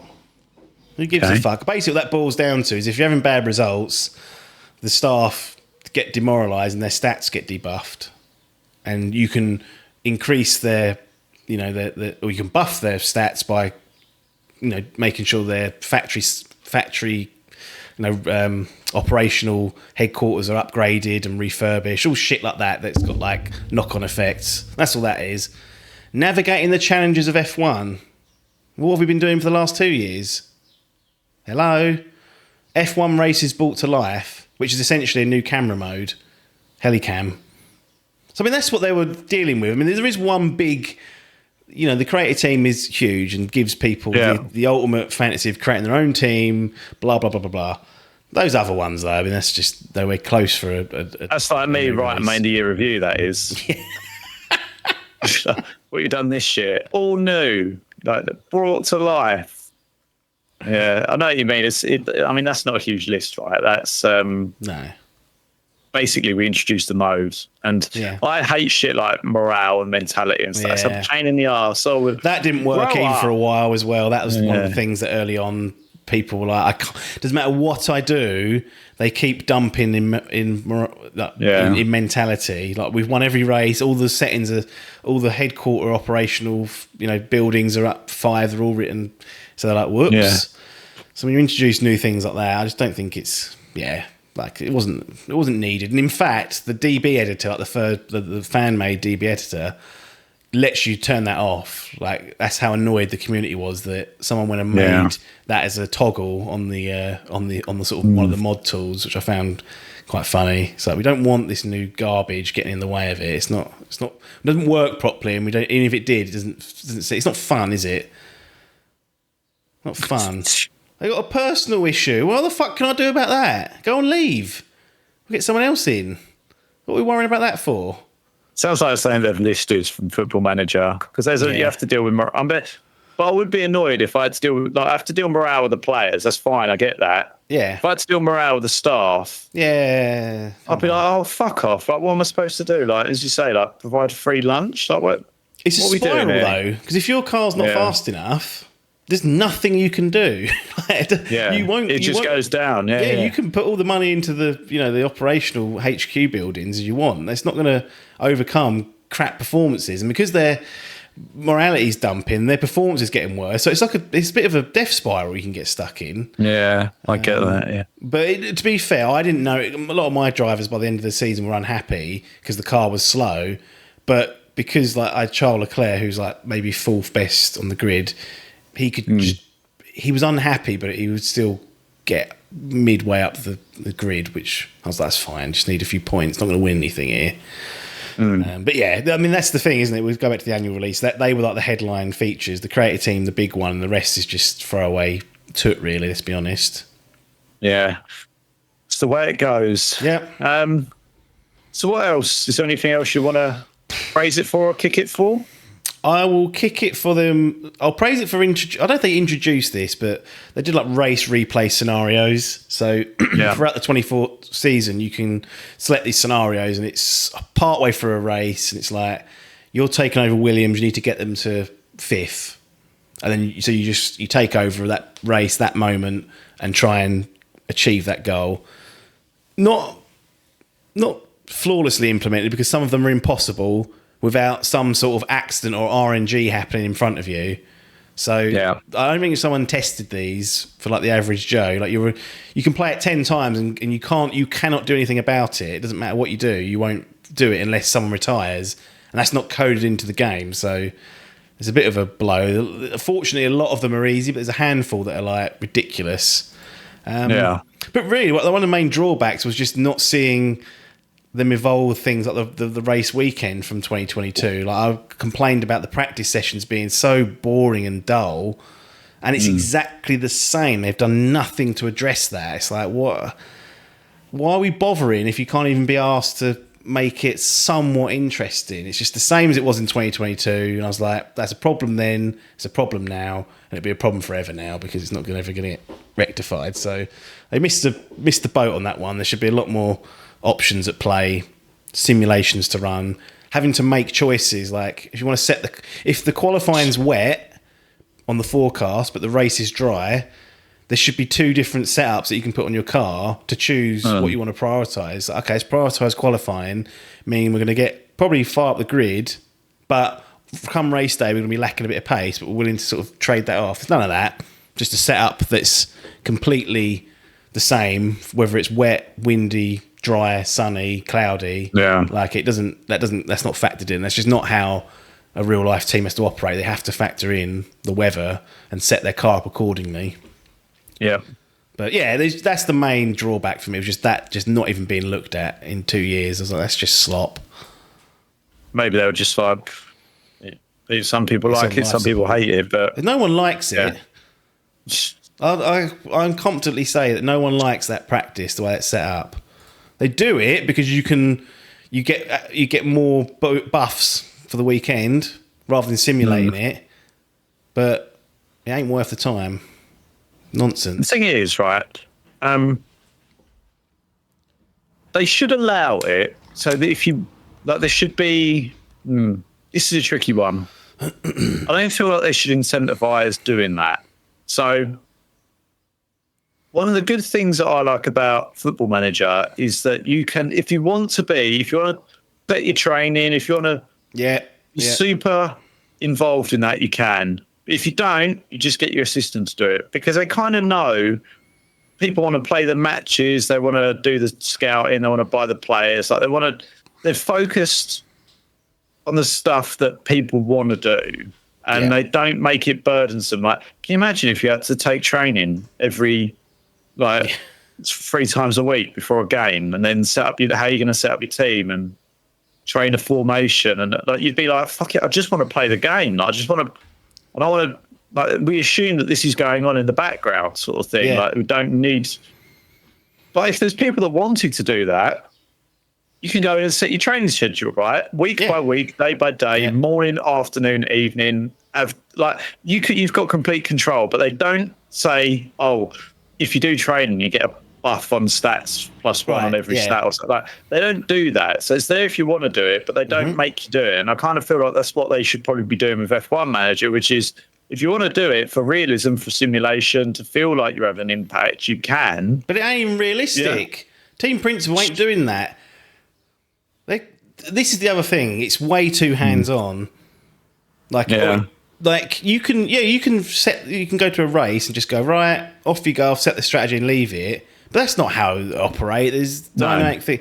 But what I would want is for the drivers and the engineers and the staff to be like, oh, this race is not going how we thought, or something's happened. Let's change. Here's a strategy change, and you just you don't control the individual players, like how fast they're running, do they? On Football Manager, or when to shoot. No. Like, this lets you go increase your pace, use your battery, charge your battery, decrease your pace. It's like, you lot deal with that. If something's going horribly wrong, I can overrule it, fine. But I want you guys to dynamically look at what's going on and make key decisions based on your stats, because otherwise, what use are you? And that's one of my problems. Is way too. You could set it and leave it, but you're leaving so much time on the table that you just won't gain place, because the AI, they'll use their batteries. To do it all. Yeah. Like everything. Like you're like the one micromanage, essentially. And I mean, look, again, this is something that Football Manager has fleshed out over the years, but you know, their assistant will come to you mid-game and he'll go, "We're getting destroyed down the left," or they keep getting in through the centre. And they will suggest changing the tactic. And rather than you having to go into the tactics and figure out what to do, they go, "Do you want to drop D?" Thanks, Carlos. Drop D. And here you go, thanks. Like, if you don't want to do it, you just go discard, like, fuck off, like, we are who we are, mate. Right? So, like, that's what I like. But you can also delegate. It's like team talks. Like, there's a lot of media tools. It's all this shit. And if you just go, "I don't want to do it," you go delegate to assistant, right? And it just takes it all away from you. And I think, again, like, it feels harsh to compare something that's had 2 or 3 releases to something that's released almost annually for 30 years, 2 or 3 right? decades, like they're way in advance. But I think that's something that I feel like they learned quite quickly. And because the people that developed it were the ones that wanted to play it. Like Miles Jacobson, who still heads up SI, was like one of the original guy because he wanted that game. So he's played it and he goes, "This is what I want it to do." Like they don't try and make people do anything they don't want to do. But yeah, like it's a shame obviously they haven't given you the option, I guess, to streamline some elements of it. And I mean, you want to manage it, but you don't want to be managing everything. But you want to delegate some of the boring bits or the less relevant bits to other people that would do those jobs. I want to monitor expect, like, the drivers do a lot more now as well, right? Like, they've got a lot more control. Like, the drivers and the engineers are constantly going back and forth and managing pace, and there's just not a lot of options either. It's like keep the gap over 1 second from the car behind. That would be really useful instructions to be able to give the driver, rather than having to manually go, right, I'll increase pace here and then I'll use the battery here. Like, I want the driver to go, okay, based on his skills, might not be able to do it. So this is the kind of the risk you take. You say, you know, I want you to keep the gap plus 1 second so they don't get DRS behind you. If the engineer and the driver have got the required skills to do that in the car, then they can manage that themselves. They'll manage the pace, they'll manage the battery. You won't have to sit there and go, right, on you go, off you go, drop, raise, blah, blah, blah. It's that sort of stuff as well. Because you could have made it more hands-on, kept it being as hands-on, but not so granular. Give me just give me instructions. I'm sitting here in my fucking Lord chair and I can see something happening. Get that down to the pit wall and you guys deal with it. And then they either act on it and do it because they've got the skills and the relationship, because it's like an affinity. Like, there's a ton of things they could have done but haven't. I wonder whether it's a symptom of because of how good the race model is. Like, the actual simulation model is pretty good. And people then expect, I want to be able to influence and play this. It's like, I'd rather it was just almost like the track view where you see the circles going round and more hands off, but we didn't get that. The race model is great though; it's best in class. You saw it, didn't you? When I was streaming it, you was like, "That looks fucking." I mean, you can't. You absolutely cannot knock that at all for it. Like, but for a simulation game and a management game, it's not necessary, is it? We were happy with Football Manager when there was just text. We were happy for years. So this is again, it's difficult to knock it because it's there. Yes.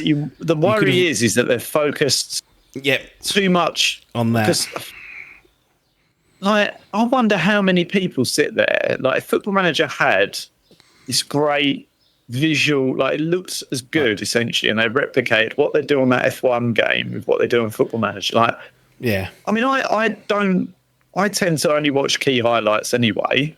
And I tend to watch them a bit faster. Otherwise, I'm like, oh, it's a highlight. It's already happened. Like, where it's happening, like, I'm not going to affect it anyway.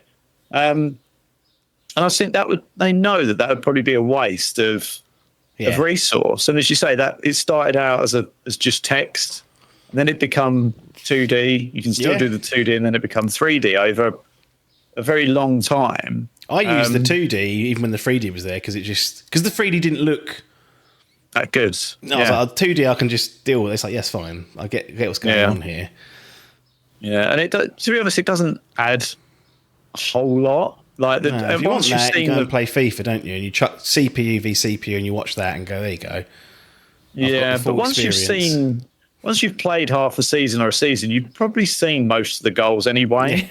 Like, they're relative. Like, I'm not saying that they just repeat the same models, but largely, like, you kind of know what's going to happen in a pattern of play and how it's going to go down before you've seen it. But yeah, I mean, it does look great. Like you have to tip your hat to them. Like if you actually wanted to sit there and watch a race, it looks great. Yes, no doubt about that. and it would suck me in. I'll sit there managing lap by lap the pace and the battery. I didn't want to, but because the game looked so good in the set, I was like, I'm just going to play it almost. You feel like you can do things. Like you feel like you can almost. You can impact it. It looks so good. You can do something alongside it, and then those two don't quite stack up. Yeah. So I did find myself doing that for certain races. I'd be like sitting there, like barely even skipping like any time, like forwards, and I'd be like, oh, I didn't want to do that, but so there is an element to it that's enjoyable. But on the whole, once you're halfway through a season, like you just said, you've kind of seen it all and done it all. You've figured out what you can and can't impact. So let's chuck it on 4 times speed. And watch it all happen and play out. But I've got to still fucking manage the pace and stuff because that's the way to beat the game. Essentially, that's one of the tactics is to be hands on with all the details. Whereas I would just prefer the feet up. I'll intervene when I need to. But I've built a staff and a crew to handle this stuff for me. Should be a trackside engineer, strategist. All these should be staff members that feed into how you perform on the track. But yeah. I wonder if there's one day going to be like a much lower, like an F1 manager game where it's more spreadsheet focused, rather more like detail orientated, which I think a lot of the niche hardcore people want. Probably cheaper to develop, scratches the in-depth itch of statistics and using data, which is not really here. The game doesn't really use the data you find in practice or qualifying in any meaningful way. And then the race itself, it's not 3D modelled, but it just plays out through highlights or through like a top-down track view. I think that'd be appealing to a lot of people. That did this one because it's the only modern motorsport management game out there, and it's got the F1 license. But I do think that usually the people that want to play these management games don't really care about it looking like F1, EA's F1 2025 or FIFA or Football Club. You don't really care about that. It's about the management experience. It's a boon. I'd go, this looks great. But if you've got everything else in place. Yeah. I mean, nowadays in Football Manager, I'd love that if they got an extra layer of it. But it's never about that. They can't even get the yearly releases out. So this. No, I mean, that's worrying. But it's more just about, like, as you say, the behind the scenes and the media interactions and the player interactions and all that kind of stuff. Doesn't have to be a graphical model. It just has to be a bit of text, and the way that they respond to that text and stuff. I agree. Okay, well, are you happy to move towards gallery territory now? Yep, absolutely. Right, let's get in that gallery. Wow. So Logan's predictions, the old LP. I think bronze. I think you'll still keep it, but I think some of the frustrations, the fact they haven't taken some stuff out and whatnot, will prevent it getting higher. But I'll let you do the honours. No, that's spot on. Goes in the bronze category. To be honest, without that last update, like the custom season, I think it would have been in the self-storage. It would have been just chucked away in there. Is that because of the lack of that? Basically means they haven't done anything since 2022. Almost. They have done stuff, but nothing. The things they focused on isn't where I wanted to focus. That's a very personal opinion, but I think there's a lot of people that jumped in on the first one and have been tracking it, saying there's this, and this we kind of want you to look at, and they haven't. So, look, that custom season is a great boon just to give it some legs. The people on console, for example, who can't mod, that gives them a sandbox almost to play in now, which I think is great. But without that, really, I'd have gone through the motions and I'd have been like, you can create a team now, but there's drawbacks to that because we can't get our sponsors on the fucking mechanics and pit staff crew, so it looks like some Mickey Mouse outfit and it's supposed to be Cadillac, this fucking multi-million-pound new entry. That's just...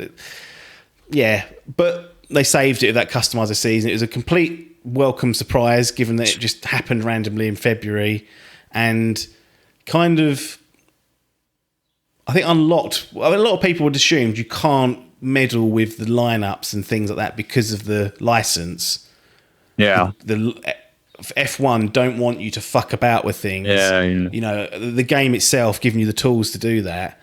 this happening, it was like, well, clearly that's not an issue. So now when we look at F1, EA F1, the driving simcade, people are like, well, why can't you do that in that? Because F1 Manager, this little rinky-dink outfit, have shown that it's not red tape. Why can't we customise a season? So it's hopefully it has knock-on effects to F1 driving game as well, where there's a lot more of a customisable option there. I will say F1 2025 and 2026 more so, are in a good position to fill a bit of a simulator gap, management gap, sorry. Yeah. F1 2025 has created a team, and you're no longer a driver team owner. You're a team owner. And I was like, oh, they're doing it. They're just putting this mode into the driving game. And I was like, oh, that's great. Then I found out that you can't not drive the car. You have to choose one of your drivers to take control of for the weekend and drive. And I'm like, what sort of, again, Ronnieisms, but that's not, why am I just inheriting this person and driving around with, like, what's going on? All of a sudden you're in the shoes of Charles Leclerc. I ain't Charles Leclerc, I'm fucking Paul, who owns the Ferrari.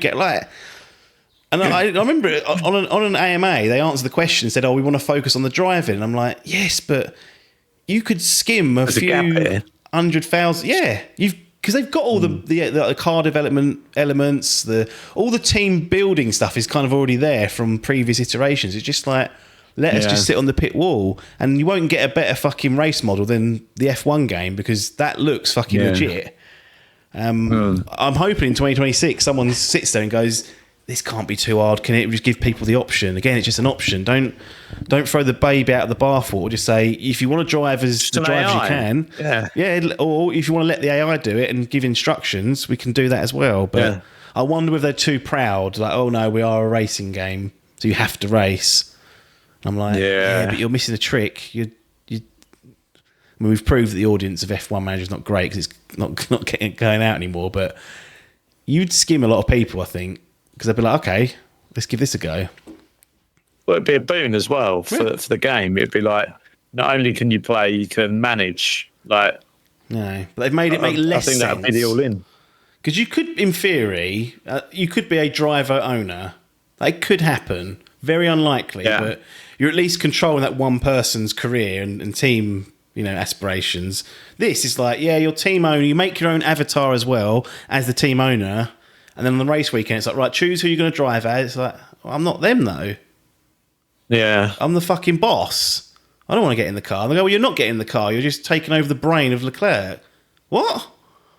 What are we doing? And they're like, you've got to also think about mentality, because if you give one of your drivers like the best parts, the other person's mentality will drop. I'm like, well, what happens? Oh, well, their stats go down. Well, all right, I'll just drive as them. And then it doesn't matter about the stats, does it? It's my skill. What are we doing? That's stupid, isn't it? Well, I am not mad on that one, that you can just override any debuff by just driving as that driver.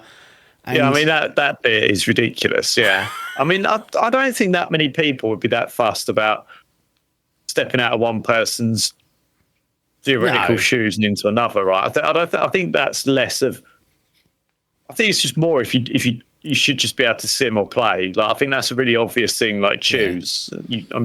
Even on FIFA, you can take away you should let the AI play out. Like, it's not... That's there already, because you've got all the other cars. Guess what? They're doing it, so just give me one more. And you can sit there and do the substitutions and just play it like that, can't you? If you want to, like on FIFA or a football club. If you wanted to, if you really wanted to, as far as I'm aware, so you could sim out technically a whole season, and people have done, I think. Hands off. But it's a bit of a bizarre change. But like the fact that you could actively basically get around the debuffs as well is like it's weird. As you say, it doesn't change anything for you just because you go, I'm in someone whose morale's down, I'm going to drive slower. No, I'm still going to fucking go as quickly as I can. AI is that you've got to manage that. That's a drawback. Whereas this, you can go, I'll just take them over, and yes, my car might be a bit slower because I didn't give them the right parts, but I can still override all the other debuffs, and it won't matter. If you chose a driver for the season, or you drove a like that, I kind of go, okay, that might be a way around it, because you're a specific driver and a manager as well. But yeah, if you just each race choose the driver, Willy-nilly. Willy-nilly, that doesn't make much sense to me. No, but there you go. They've been asked and they've responded with that dross. So I hope they look at it and just think, let's just do it. Like we know it's not going to be, it's not going to be like the be or end all. It's not the main mode, but as an option for people, You'd probably get what you want out of it. Exactly. Like That's what I was thinking. Scratch the itch. Scratch the itch. Yeah. But EA, There you go. EA, ain't they? They will do what they want to do, unfortunately. Yeah. Right, should we bring this to a close? Yep. F1 Manager 2024 Bronze. Thanks to a late update in 2025. Saved its bacon. It did. Absolutely did. And this will be the last one in this canon, or in this stretch that we've done. I mean, people don't know, but basically, allegedly, that we'll do for a while because you're moving on to Other things. well, we won't yeah, see. I won't spoil it for the gang, but I would say I'll be on lockdown for games, yeah. So there won't be a lot being done for a few months, but by then we might have got through that patch and been back to normal before we need to record anything new. yeah, true. We'll see. Cool. Right. Cheers for that. F1 Manager 2024 in the books. Logan apps are out of here. As usual, we'll see you on the other side. Borderlands 4. Adkins. Right. I didn't Not play the it. fourth game in the franchise. No, because you've got pre-sequel, and if you count Pre-sequel. Tiny Tina's Wonderland, Was there a Tiny Tina's? There was a DLC, wasn't there, for 2? I think so. I think she had It her was own like Tiny DLC. Tina's World of Adventure or something, and then they released, or was it the same DLC? And then they called it Wonderlands. I think that was They the released it. spin-off Wonderland. Was that the spin-off? I Yeah. think so. I never played that one. Well, I'm surprised it's even got a look in, but to try and backdate it and get some logic out of this, the easy question, I guess, is to actually understand what the experience is with Borderlands, because I wasn't aware of your background on this. Because I played 1, 2, I think all the way through. Pre-sequel, got about halfway through with Hall and then stopped. And then after that, I checked out. Out, yeah. But he was doing that thing where we have to go through every fucking side quest. Oh, He was trying to get that's 100% achievements, but I was like, it's easy. Carry me through. I couldn't keep track of the story, though, because you're just waffling. And so I dropped it. But I didn't even know that you had been even sniffing around 4, let alone the previous one. So what's happened here? So I think I've played most of these games on pretty much every fucking console. So I had OG Borderlands on the 360. Yeah. Played it for a bit and never really liked it. Or played it, but weren't that hugely into it. Was you playing on your own? Yeah, I was playing on my own, and I was like, And then bought it on PC, and then there was like a Game of the Year edition that they sort of was a light remaster. Yeah. So I actually went through it and played it to completion. And then they released the Jack collection, was it? That was 2 and pre-sequel, wasn't it? Yeah. And I think we all bought it on Xbox. Yes. I think me, you, Hall, Logan. Loading. We did one session, I think, all 4 One of us. session, that was it. For Someone us. kept And nicking then- all the ammo, and Logan got the ump with the sniper ammo That's going it. missing. So I did that and then didn't play it. And then rebought it again, the same Handsome collection, on PS4 and went through that with Clarky and Pasola Right. back in the day. Went through 2 and pre-sequel on PS4 and then bought Borderlands 3 on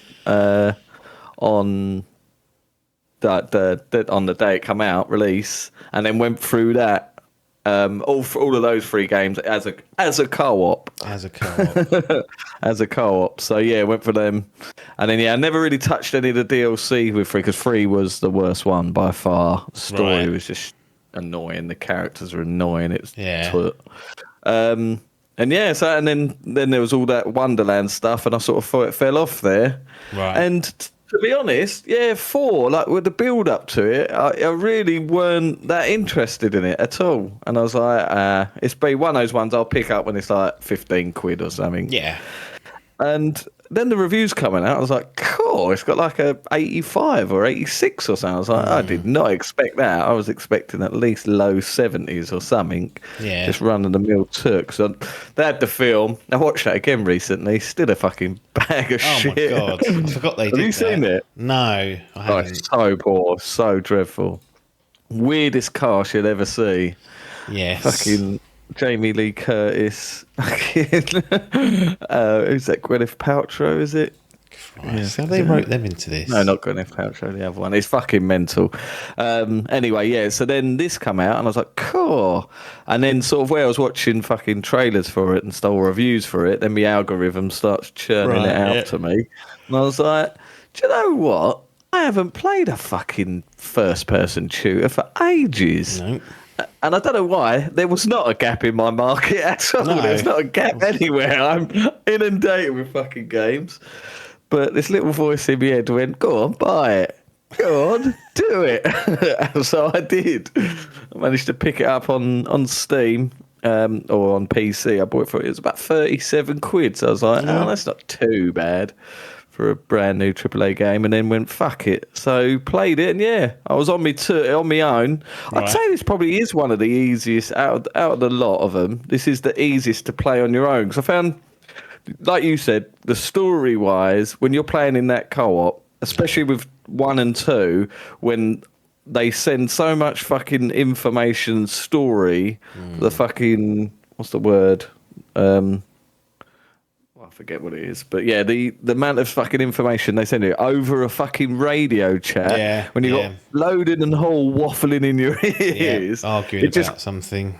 Yeah, it just goes out your fucking head.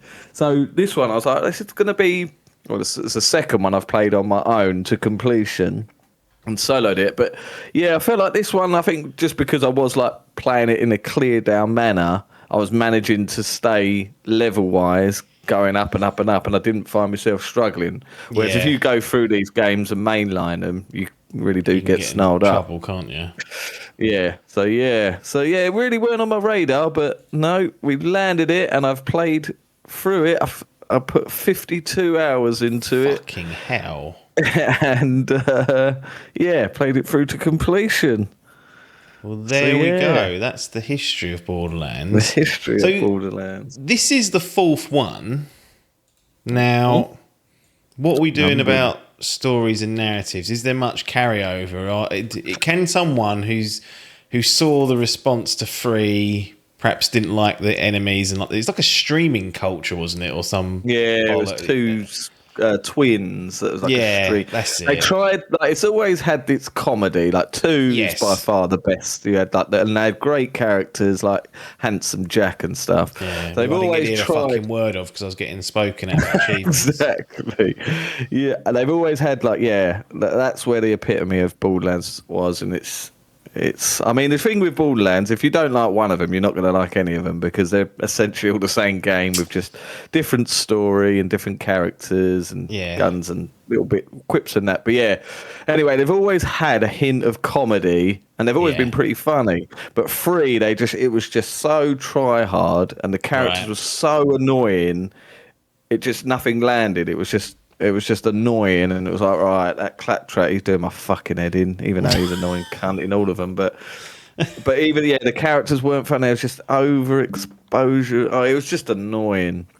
So it weren't great. So I played that, and then so 4 again. It's one of these games you could always jump on because they don't tend to carry on. I think the only one that really is like Borderlands 2 and then the pre-sequel. There's the only 2 that are connected. There are missions within the game that sort of do call back to certain characters and games, but you could definitely, without playing any of them, play any of them and still go along like this one. So you got 4 new hunters like brand new hunters that are nothing to do with any of the other classes, games. Just so I get my head around that. The hunters of the classes, right? Hunters of the classes, yeah. So you got like the tank build. There's like a necromancer build, an assassin build, and some other one. But yeah, there's the standard sort of four builds, but yeah, they're all just random characters that, like I said, there are characters that come back. Obviously Claptrap is in every single game and he's in this. Moxie as well, She's a character So is that's been in all of them. Claptrap the same Claptrap, or is he just a version of that robe? No, I believe he is. Yeah, he's still Okay. the same because he's a robot. He just fucking he gets beaten up and comes back again. Yeah. He's fine. But yeah, it is apparent. I'm sure they did change the voice actor. There was like a big Right. hoo-ha about that, but it was Jack Black in the film. Well, if we're going to get rid of Snake for Kiefer Sutherland, then Exactly. Claptraps can go as well. But yeah, but no, so you can definitely jump in on this and not have to. You don't need any prior knowledge. But there are characters that you'll go, oh, who's this then? And you think, oh, yeah, he was in 3 or 2, and then you Yeah, think, right, oh, yeah. right.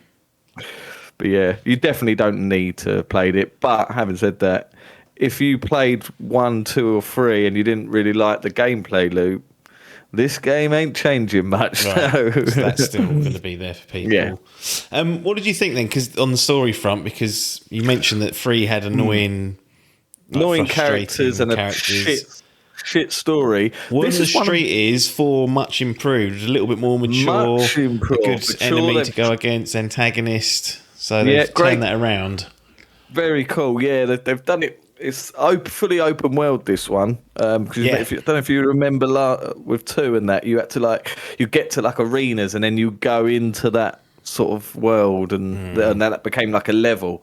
So there was a door. This is a completely open world. There are a couple of little dungeons that you go into a door, but the majority of it is all like a big open world. And yeah, so you've got this big bad boss man, and then he's got sort of I think it's 3 sort of kernels, and you Yeah. could choose to go off and do them, and they sort of subsequently have there's 3 sections of the map, and you have to go and tackle them first before you can get to the boss man. So the way that it works like that, it's they've done it well to utilize the open world. And yeah, there's better. The comedy is toned down. It's not forced, and pretty much everything was a meme in 3. They'd get for old memes, and they'd be so you get a meme on the internet, and then where the game's taken 3 years to develop, you'd be like, what the fuck are they talking about? Oh fuck yeah, I think I remember that old meme. Well, it's not relevant anymore. So they've really toned down on that. It's not there are still a few a bit comedic characters and stuff and a bit of comedy, but it's really not sort of forced down your throat. No. Like you say, it's very much more grounded.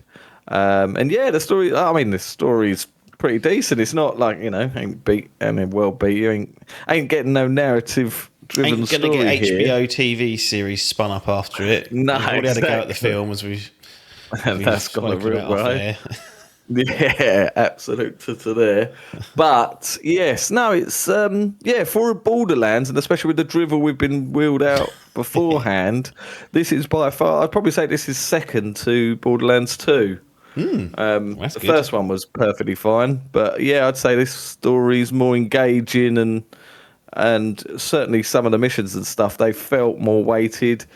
Remember, with Witcher 3, where you had some side quests, and you're like, that was fucking quality. That felt like that should have been a main mission. Yeah. Well, some of the side quests on here, whereas 3 was go over there, kill 10 fucking bats, That's it. and come Kill back. 10 goblins and then That's it. bring the Well, pelt this back. not. This you actually have story things you have to do. There's a few sort of little gameplay features that you wouldn't normally do in a Borderlands game. But yeah. So definitely character-wise, because some of the characters I meet along the way in the story, they're really cool. Some of the new ones, like I say, coming back to some of the old characters, they sort of integrate them pretty well. Yeah. And yeah, the story isn't tedious, and the characters aren't tedious. So on Doesn't that get in the front, way. Good. no, it's a big win. Excellent. Now, here's where I've heard a lot of the noise on the streets. Been hearing that on the technical side, Yeah. performance, you're on PC, which opens up a real can of worms because there's so many different combinations and whatnot. This but is the memory trouble. leaks, I'm being told. Memory leaks. of toilet. I don't know where to even start here. So you give No. your opinion or your experience is it may be different. This is the Advisory trouble. for those listeners. This is take with a pinch of salt, but my technical performance was flawless. Bloody hell. I had no problems whatsoever. I was even thinking what the fuck? And I understand that I have It was open for a problems. very decent rig, and I wasn't running the game natively. I was using DLSS and all that AI to help it along the way, but I was running it at the max settings, 4K AI, and I don't think it ever dropped below 90 FPS for me. Oh, ever. So I didn't have any game-breaking bugs or anything like that. No crashes, nothing. No, but I think the trouble is that there are, like you say, there are so many variables with PC gaming, and people don't have the brand new graphics cards and big beastie PCs. They, you can buy a PC for sort of 400 or 500 quid, and if you're trying to run it on there, then I can say I'm sure it probably is quite a demanding game, or just a very badly optimized game. Because I'm not saying that these issues don't exist; they clearly do, because it did get an absolute shoe-in, and I was surprised at how good the reviews were for how much of a fucking shoe-in. Was you not put off by that? A little bit, yeah, but I did want to see, because I see a few streamers playing it, and they were like the big ones, they've got beefy rigs. Yeah. And a few of them were saying like, I've had any issues. And I was like, okay. And I thought to myself, well, I know that Loaded, they do that refund policy. So if you play it for under a few hours, and I can go, oh, fuck it, I'll refund it. Yeah. But so I was like, and I kept expecting to get to an area and be like, here we go, this is it. But I've either got very lucky, but I've got to say, I was expecting it to be an absolute shithouse, and no, for me, again, pinch of salt. I wasn't playing it native. You will get the PC master race that they turn their nose up at DLSS and frame gen and all that. Yeah, but I mean, for me, it's fucking. I love it. I can't tell the difference between that. Like, my eyes ain't that good enough. There's no need to have native when you can. Nah. You can get away from that, and that'll probably be a bigger deal on the consoles for the next gen, whatever that ends up being. So a tick in the box there. I don't know what console performance was like. Was that a bit of a pig as well? I think there was. That's where there was reports of like the memory leak. So if you played it for like over 2.5 hours or 3 hours, it would start to crap its pants. Basically, you have to reset the game, then it'd be fine. It's a weird. Whether that's fixed or not now. I mean, they have been patching it a lot. Like every time I tend to boot up Steam, there seems to always be a small patch that's available.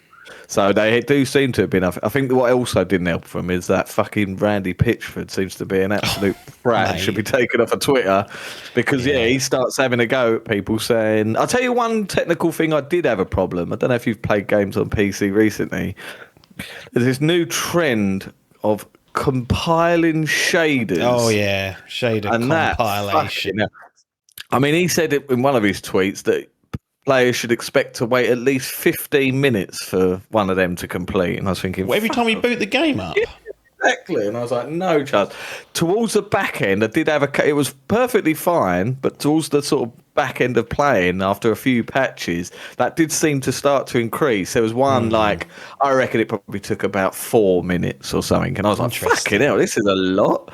But so that's the only technical thing that really. But that stops it from stuttering. That's it, yeah. So that should reduce that level, that stutter for that specific issue. So it's kind of like that's it, yeah. You do it. There's no reason you can't skip that, can you? It makes you do it. Literally does it, and then fucking my PC starts going into like overdrive. Yeah, mode. I don't like that, but it has to be done.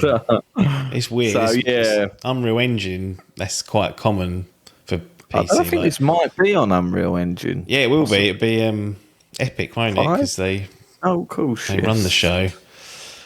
So that is something that comes up, that there's games that release that don't have that, and therefore they stutter every time you hit a new shade that needs to be brought in.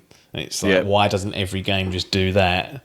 I suppose the reason is you've got Randy saying you might have to wait 15 minutes to play your game, and people don't like that. So it's got to be a better way around it. But at the end of the day, it is what it is. But no, performance-wise, like I say, didn't have any issues. The only other annoyance, but this seems to be becoming a regular in games, is the cutscenes are locked to 30 again. Fucking Shadows was like that. But that's a given these days. There are workarounds. You can fucking go into the fucking mod it and turn it up to 60 if you really want. But it's a cutscene. These cutscenes are pretty short and very far in between, really, because they do a lot of the sort of storytelling in-game.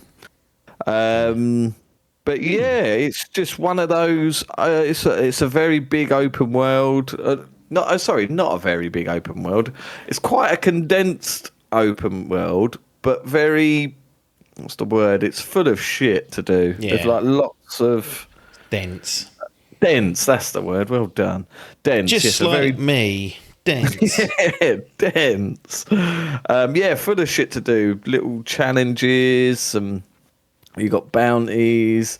Fucking go collect these collecting things. Fucking like essentially towers that from like it's quite Ubisoft-esque Borderlands. I mean, I suppose that because they've gone for a full open world this time, they've always tried to. The map's always been a bit open worldish, but not extend. This is by far their biggest open world adventure, and yeah, there's certainly a lot to do and get sidetracked and that's part of the best part of an open world game is you go off to go and do a fucking main mission, you end up getting sidetracked by about 4 different things. Yeah, that's kind of the DNA of them. Just on the world itself, and also graphically, how does the game look? 'Cause now they've expanded it. Obviously, it's an open world, so it's probably a bit more heavy. But I've got to say it's probably it's quite. Is it cell shaded still? Yeah, still. This is the difficult thing because you don't get that like next gen upgrade of like realism. I mean, it looks really nice still, and there's lots of new there's ray tracing in it in some of the water and stuff, and like the skyboxes and stuff are really nice. But yeah, it is because it's cell shaded. It still sort of looks the same as like free. So remember, I played free a bit when the PS5 came out. You got free PS5 upgrade, so I whacked that on for like an hour when the PS5 first came out. So it's not too dissimilar from PS5 Borderlands 3, but yeah, there certainly is some new improvements and stuff. Like, a lot of the sort of visual, facial animations have been done. It's not realistic because they have that cell shading look, but it's a nice looking game. And like I say, I was lucky enough to be able to whack it up to full whack with all the bells and whistles. And it's a nice game, but I say you can't really compare it to something like a Yotai or fucking Horizon Forbidden West just because it doesn't have that realism. It's still at its heart. It's like a sort of cartoony game. I mean, even those fucking Nintendo games look pretty nice. But the world itself on that Switch 2 they do. On the OG Switch, not so much. Not so much. Mess. Yeah, but the world. So this is a completely new planet. Do you remember the old planet was Pandora? Pandora Bin. This is now Carios or Carios. Was it? Is it like a desert? Is it got biomes? It's got biomes. That's what I quite liked. Yeah. So you'd like to say there's the 4 different areas you can go to. There's like a central town basically, or like that's a sort of. That's the hub. You've got the big town, then you've got like a grassy area, a deserty area. A snowy kind of area. Lava, is that the last one? Is there any lava? There is some, in some of the dungeons there's some lava. Yeah, no water, you can't go in the water. Bit dry. Do go up into space for a bit, that's quite fun. Yeah. It's basically biomes. So, and as you're sort of traversing through the map, you sort of go through like an invisible wall basically that sort of segregates them both. And then you're like, oh, I'm in a new area now. And then all these sort of different types of enemies will start cropping out. You do sort of have a home base of operations, but it's not like one of those games where you sort of have to keep going back to there and that's your starting point. You can sort of pretty much do everything on the fly. Yeah. That's one thing that they did with this game. There's so many, what's the word they say? Quality of life. Quality of life. Well done. You're my brain today. Streamlined it. Yeah, just so many little easy things for cashing in missions you've done. Yeah. One changing the weapons on the fly, ain't got to worry about any of that sort of toot. Just do it all in about. You got a little fucking like a speeder you can go and drive around on now. Ain't got to fucking go back to your hub and get a vehicle or anything or unlock it. Fast travel, you can just fast travel from wherever you want, whereas before you had to go to a bloody fast travel station. As long as you've unlocked that fast travel station, you can do it from wherever you want. Vehicles, yeah, there is. Like I say, you get these speeders that you can unlock. You unlock like the first one, and then the more you play the game, you can change that and change the stickers on it, change the colours and whatnot. And that just sort of boosts you around to get around the map as quick as you like. It's very snappy, this game, I say, very quick and snappy. Very good for the TikTok brain. Always something kicking off. Yeah, exactly. What class did you go for? I went for, it's not called the Necromancer, but it's essentially that. I think it's called a Siren. Siren, yeah. They call it. So it's, like that Lilith lass that was in the first game. So, but she has like a couple of little sirens, like sort of clones of herself that you can chuck out, or a big woofer that you can send out. Did that. And yeah, I like you said, when you play like something like Diablo, necromance me, chuck them out, feet up. Feet ups. And I thought that helped me because I was playing it solo, so I didn't feel like it's quite handy because the enemies, you could unlock some of the like perks and stuff. You could do it so enemies sort of concentrate on them first before you. So I sort of did make my build that way. I was like, right, you fucking fire him on poor old doggo over here, and I'll go around the back and stick a gun up your ass. But I went with that. The good thing is, once you complete the game, I didn't realise this, max level's 50. I think I'm on about 44 or 45, so I'm nearly there. But once you've completed the game, you can then start a new class, and they'll come in at level 30. Oh, so right. Nice. So you start halfway. So that's it. So you ain't got to start from the beginning and fucking grind your way through.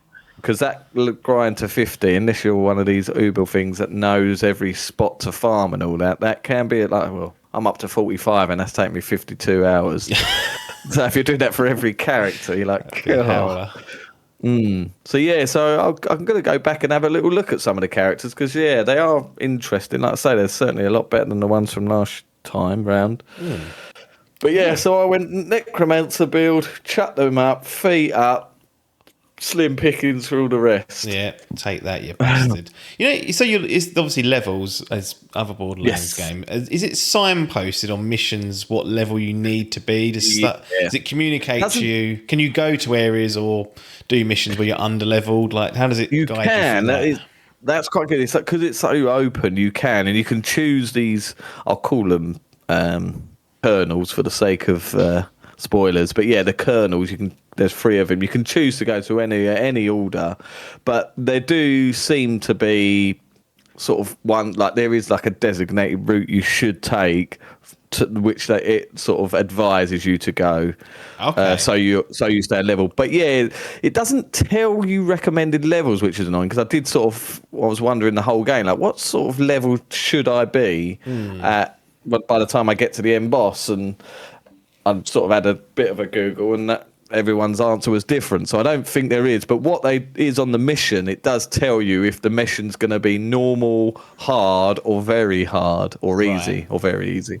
So it sort of does that. So if you're going into a mission and it's saying very hard, then you know that you're under-leveled. So that will change as you level up. So if you came back 10 levels higher, okay, so that's the guy. Right, interesting. That's the guy, basically. So there's no numbers, no recommended numbers. It's quite handy for that because, I was thinking the same thing. There are a few missions where that won't change though, so it will typically be a hard mission, challenge or something. Okay. So they have these vaults, so you have to find one of the sort of different activities you can do. There's 3 hidden vault keys in each area, and once you find those 3 keys, it then opens a vault that you have to go through, and then it's sort of like a wave-based thing, and then it will end in a boss, and you'll get shitloads of loot. And those were probably the hardest missions to do, and like I say, they're the ones that will say very hard, and they'll never change regardless of your level. So that must just scale up to whatever level you are. But certainly the story missions, a lot of them were were like that. That's how they sort of indicated if you were underleveled or not. I think I did hear in one of the interviews that the devs sort of said you can't play this you can't really mainline this game. You have to go out and try the things because it will get your ass kicked. And I'm sure it'll come up with, because it tells you when you get an enemy, it'll tell you their level on above their head. So if you're like, because I think towards the end I was like 45 and the enemies I was fighting were like 47, but if it goes out, I think it's like 3 or 4, I think, do they get like skulls on their head and then you're like something like that.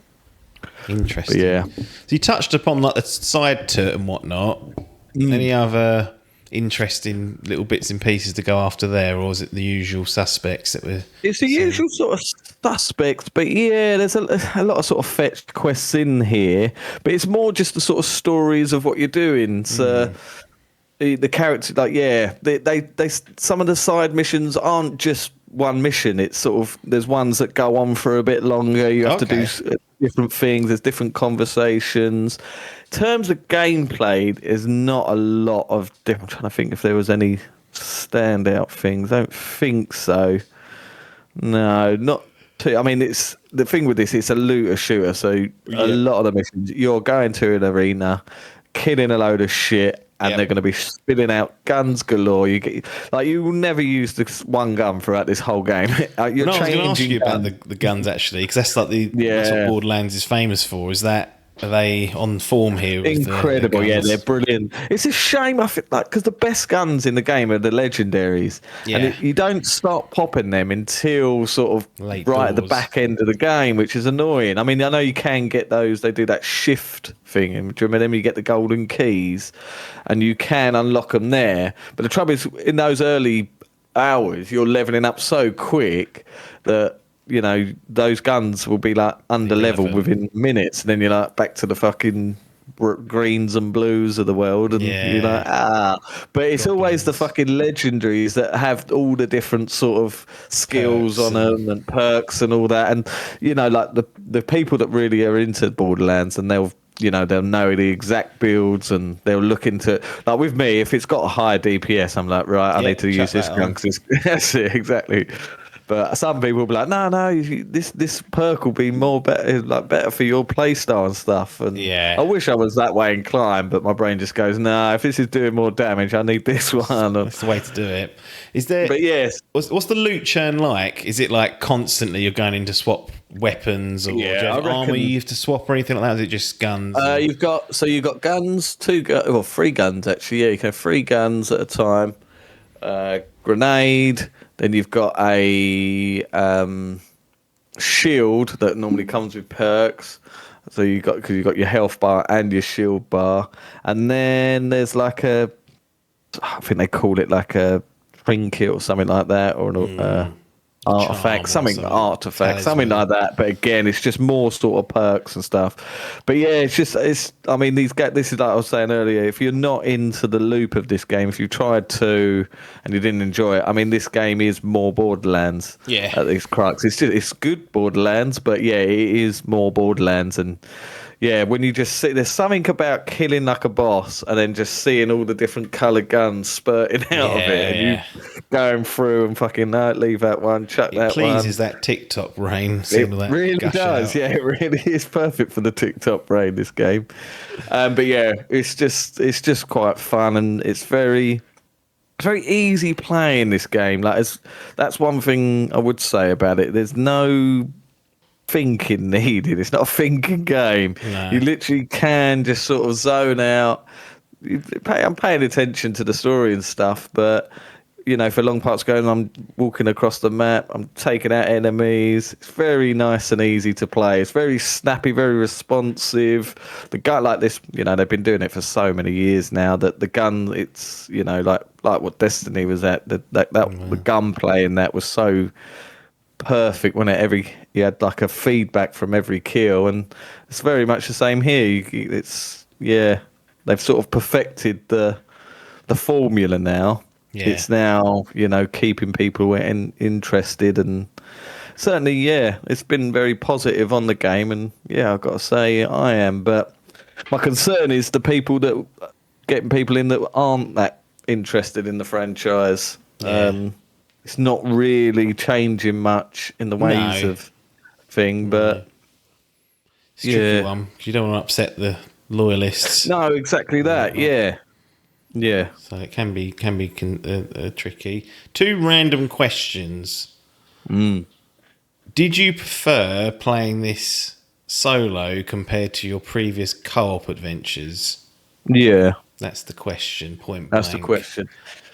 So are you going to crap on Clarky? It's difficult. Zola? Potentially KO. I don't know if he played it. Okay, no, I don't think he ever did. No, I tried the Division and he started Yeah. spoiling it, so I had to drop him. For that.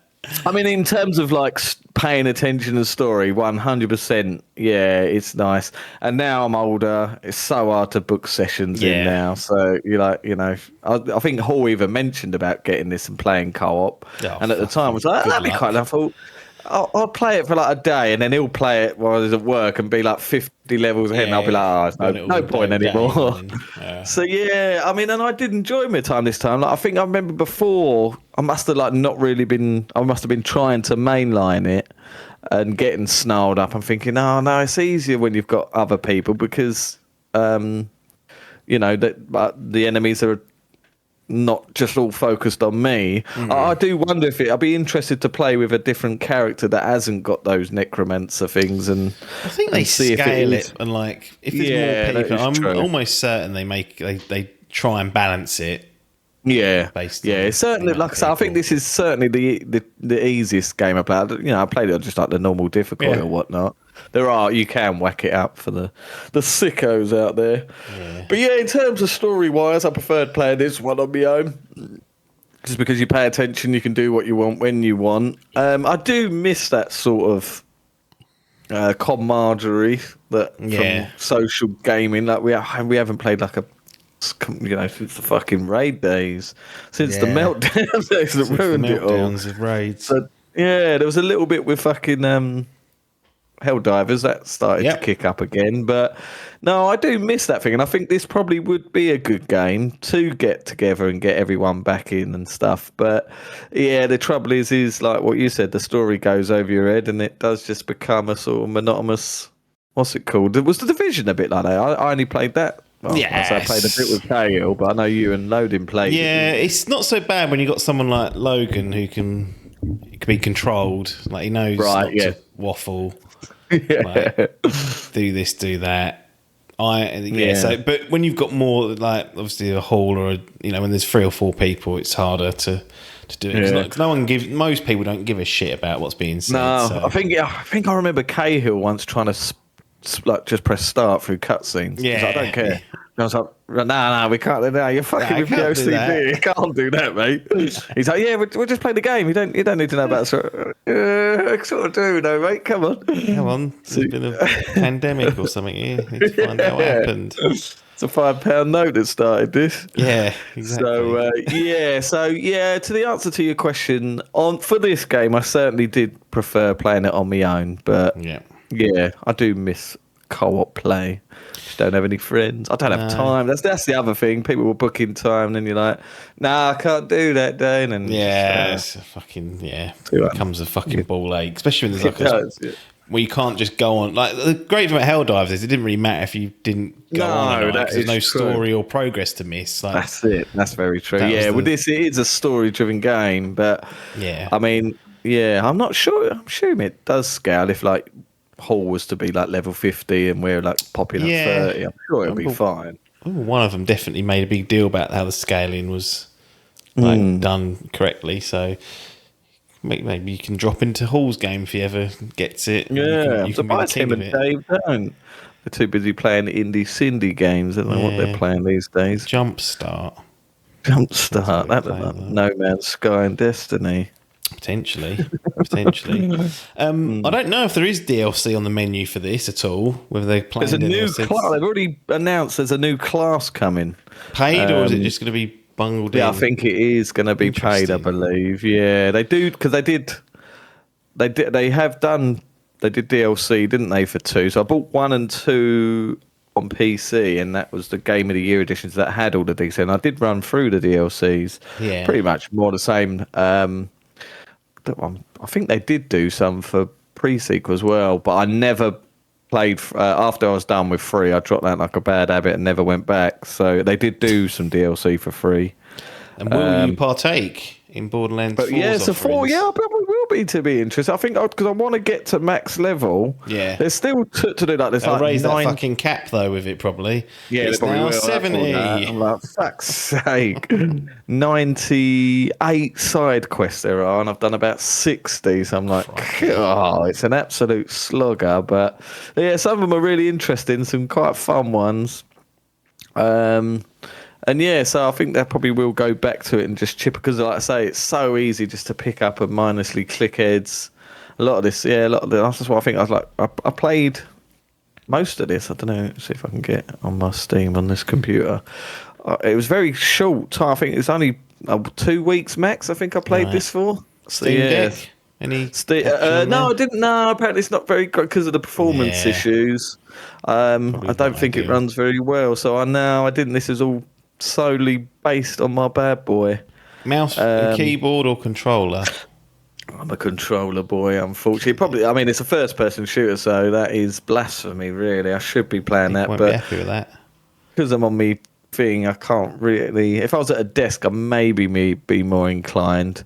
Yeah. I did play a first-person shooter with mouse and keyboard. I can't remember what it was now. But yeah, so no, that's probably bad news for the thing. But no, I'm a controller boy, and because it's essentially a console game. It started originally, didn't it, on that 360? Was it free? Yeah, it was 360, wasn't it? Gone all the way back there. In the day.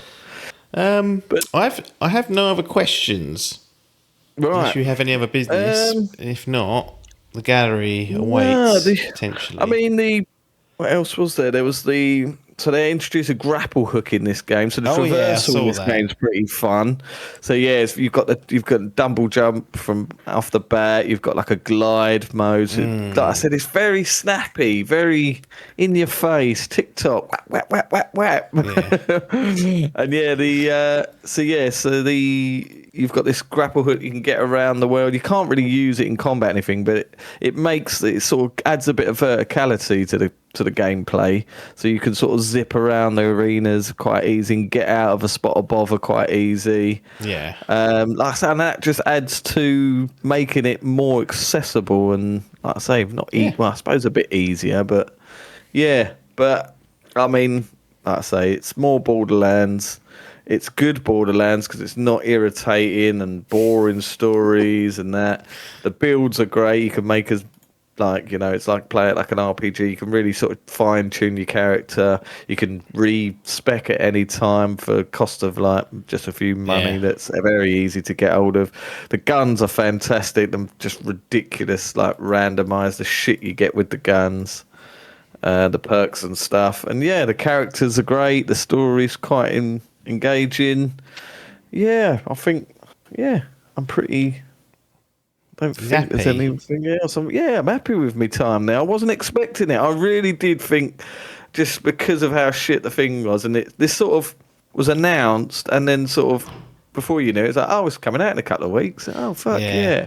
And I really didn't have my radar on it at all. I sort of just expected it to come out, be a mid-70s, meh. And I really just thought, that's, yeah.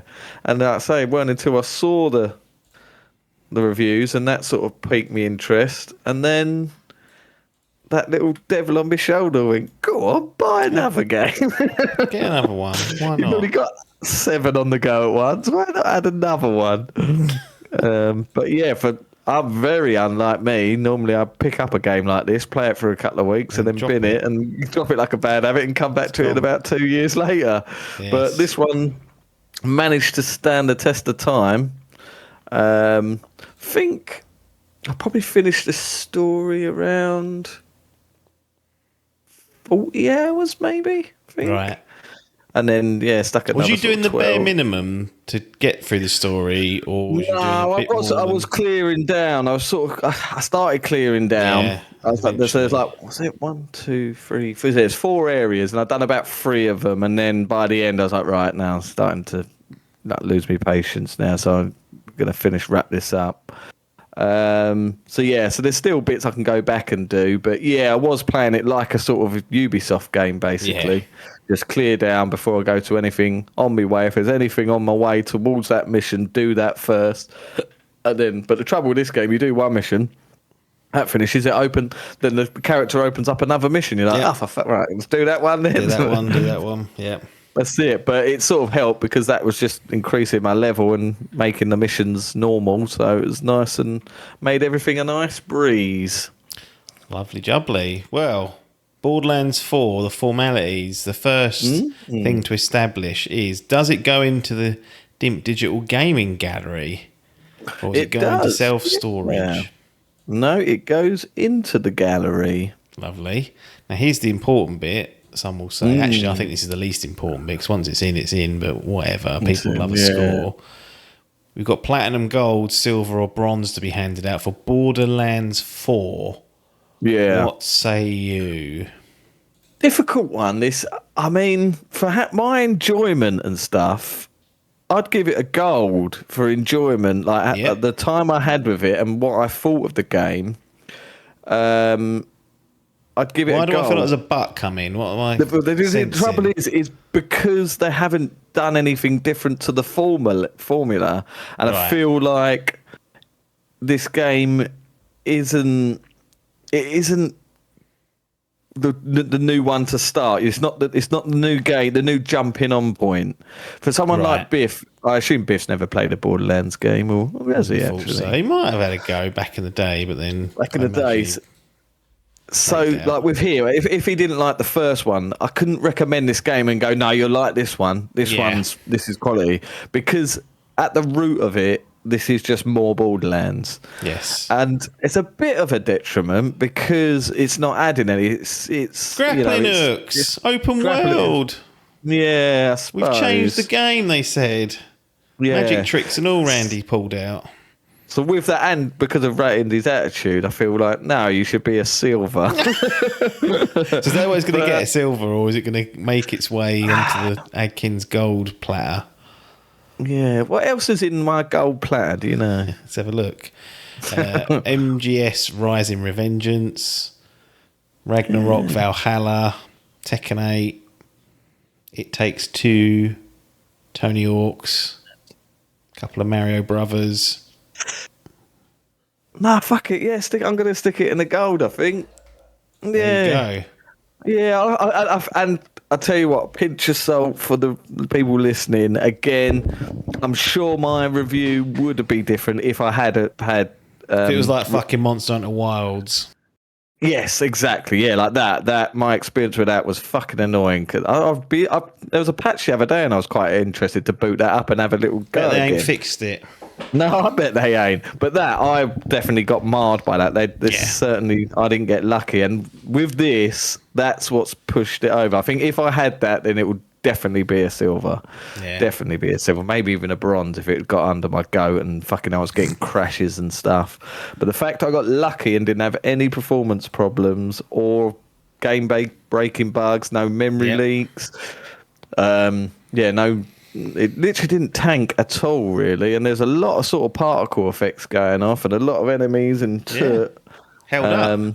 Yeah, and I think there's one day I played it for about 6 hours straight. I think it was a rainy day. I think I was on there most of the day. I remember thinking, God, that's normally how long my shifts are. But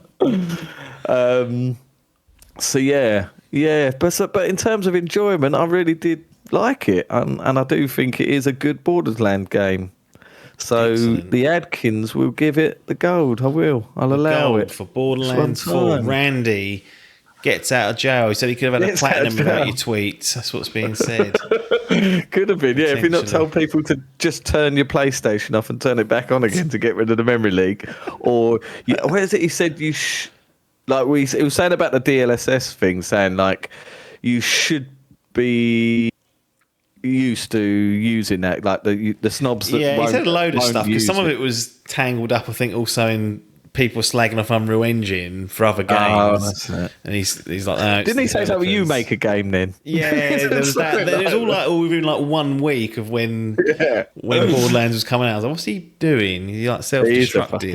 idiot. He's a bit of a Yeah, villain. but he's that made bloke. some bank here, and he's made himself into the gallery of Borderlands 4, the gold award. Well, it's good to see because I do like the Borderlands franchise, and I enjoyed. Yeah, I've played most of the games now, and I do really enjoy them. But after three was a weak game, and then the film was fucking disastrous. Yeah. I did sort of. That's when I see 4 was announced. I was like, Christ, I didn't really expect it this soon. Franchise could be in the toilet, many were thinking. Yeah, but they really have managed to pull it out the bin. So Yeah. Good on them. yeah.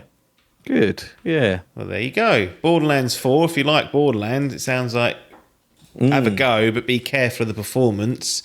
If you're on the PC, use Steam's 2-hour refund policy to its max. Yep. Make sure it's working okay. If you're on console, you're fucked. So you just have to either commit to it, and hope you get lucky, or maybe they've patched it by the time you listen to this. Who knows? But in our world, Borderlands 4 goes into the gallery, earns itself a gold. That'll be that for Borderlands, and we'll bid the audience adieu as we do, and see you on the other side.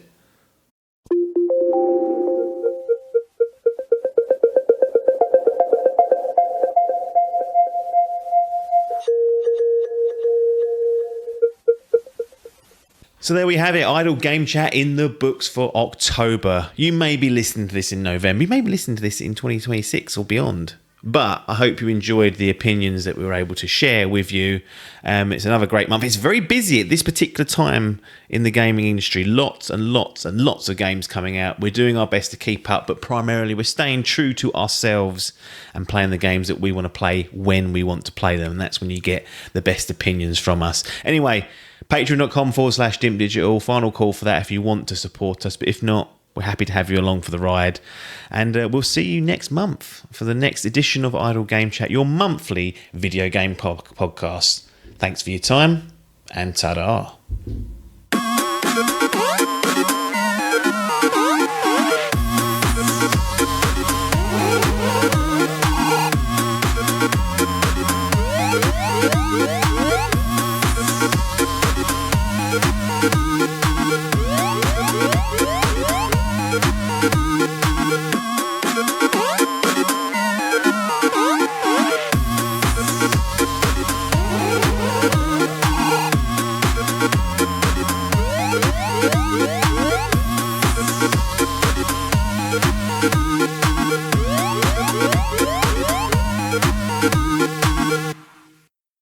This was a Dimp Digital production.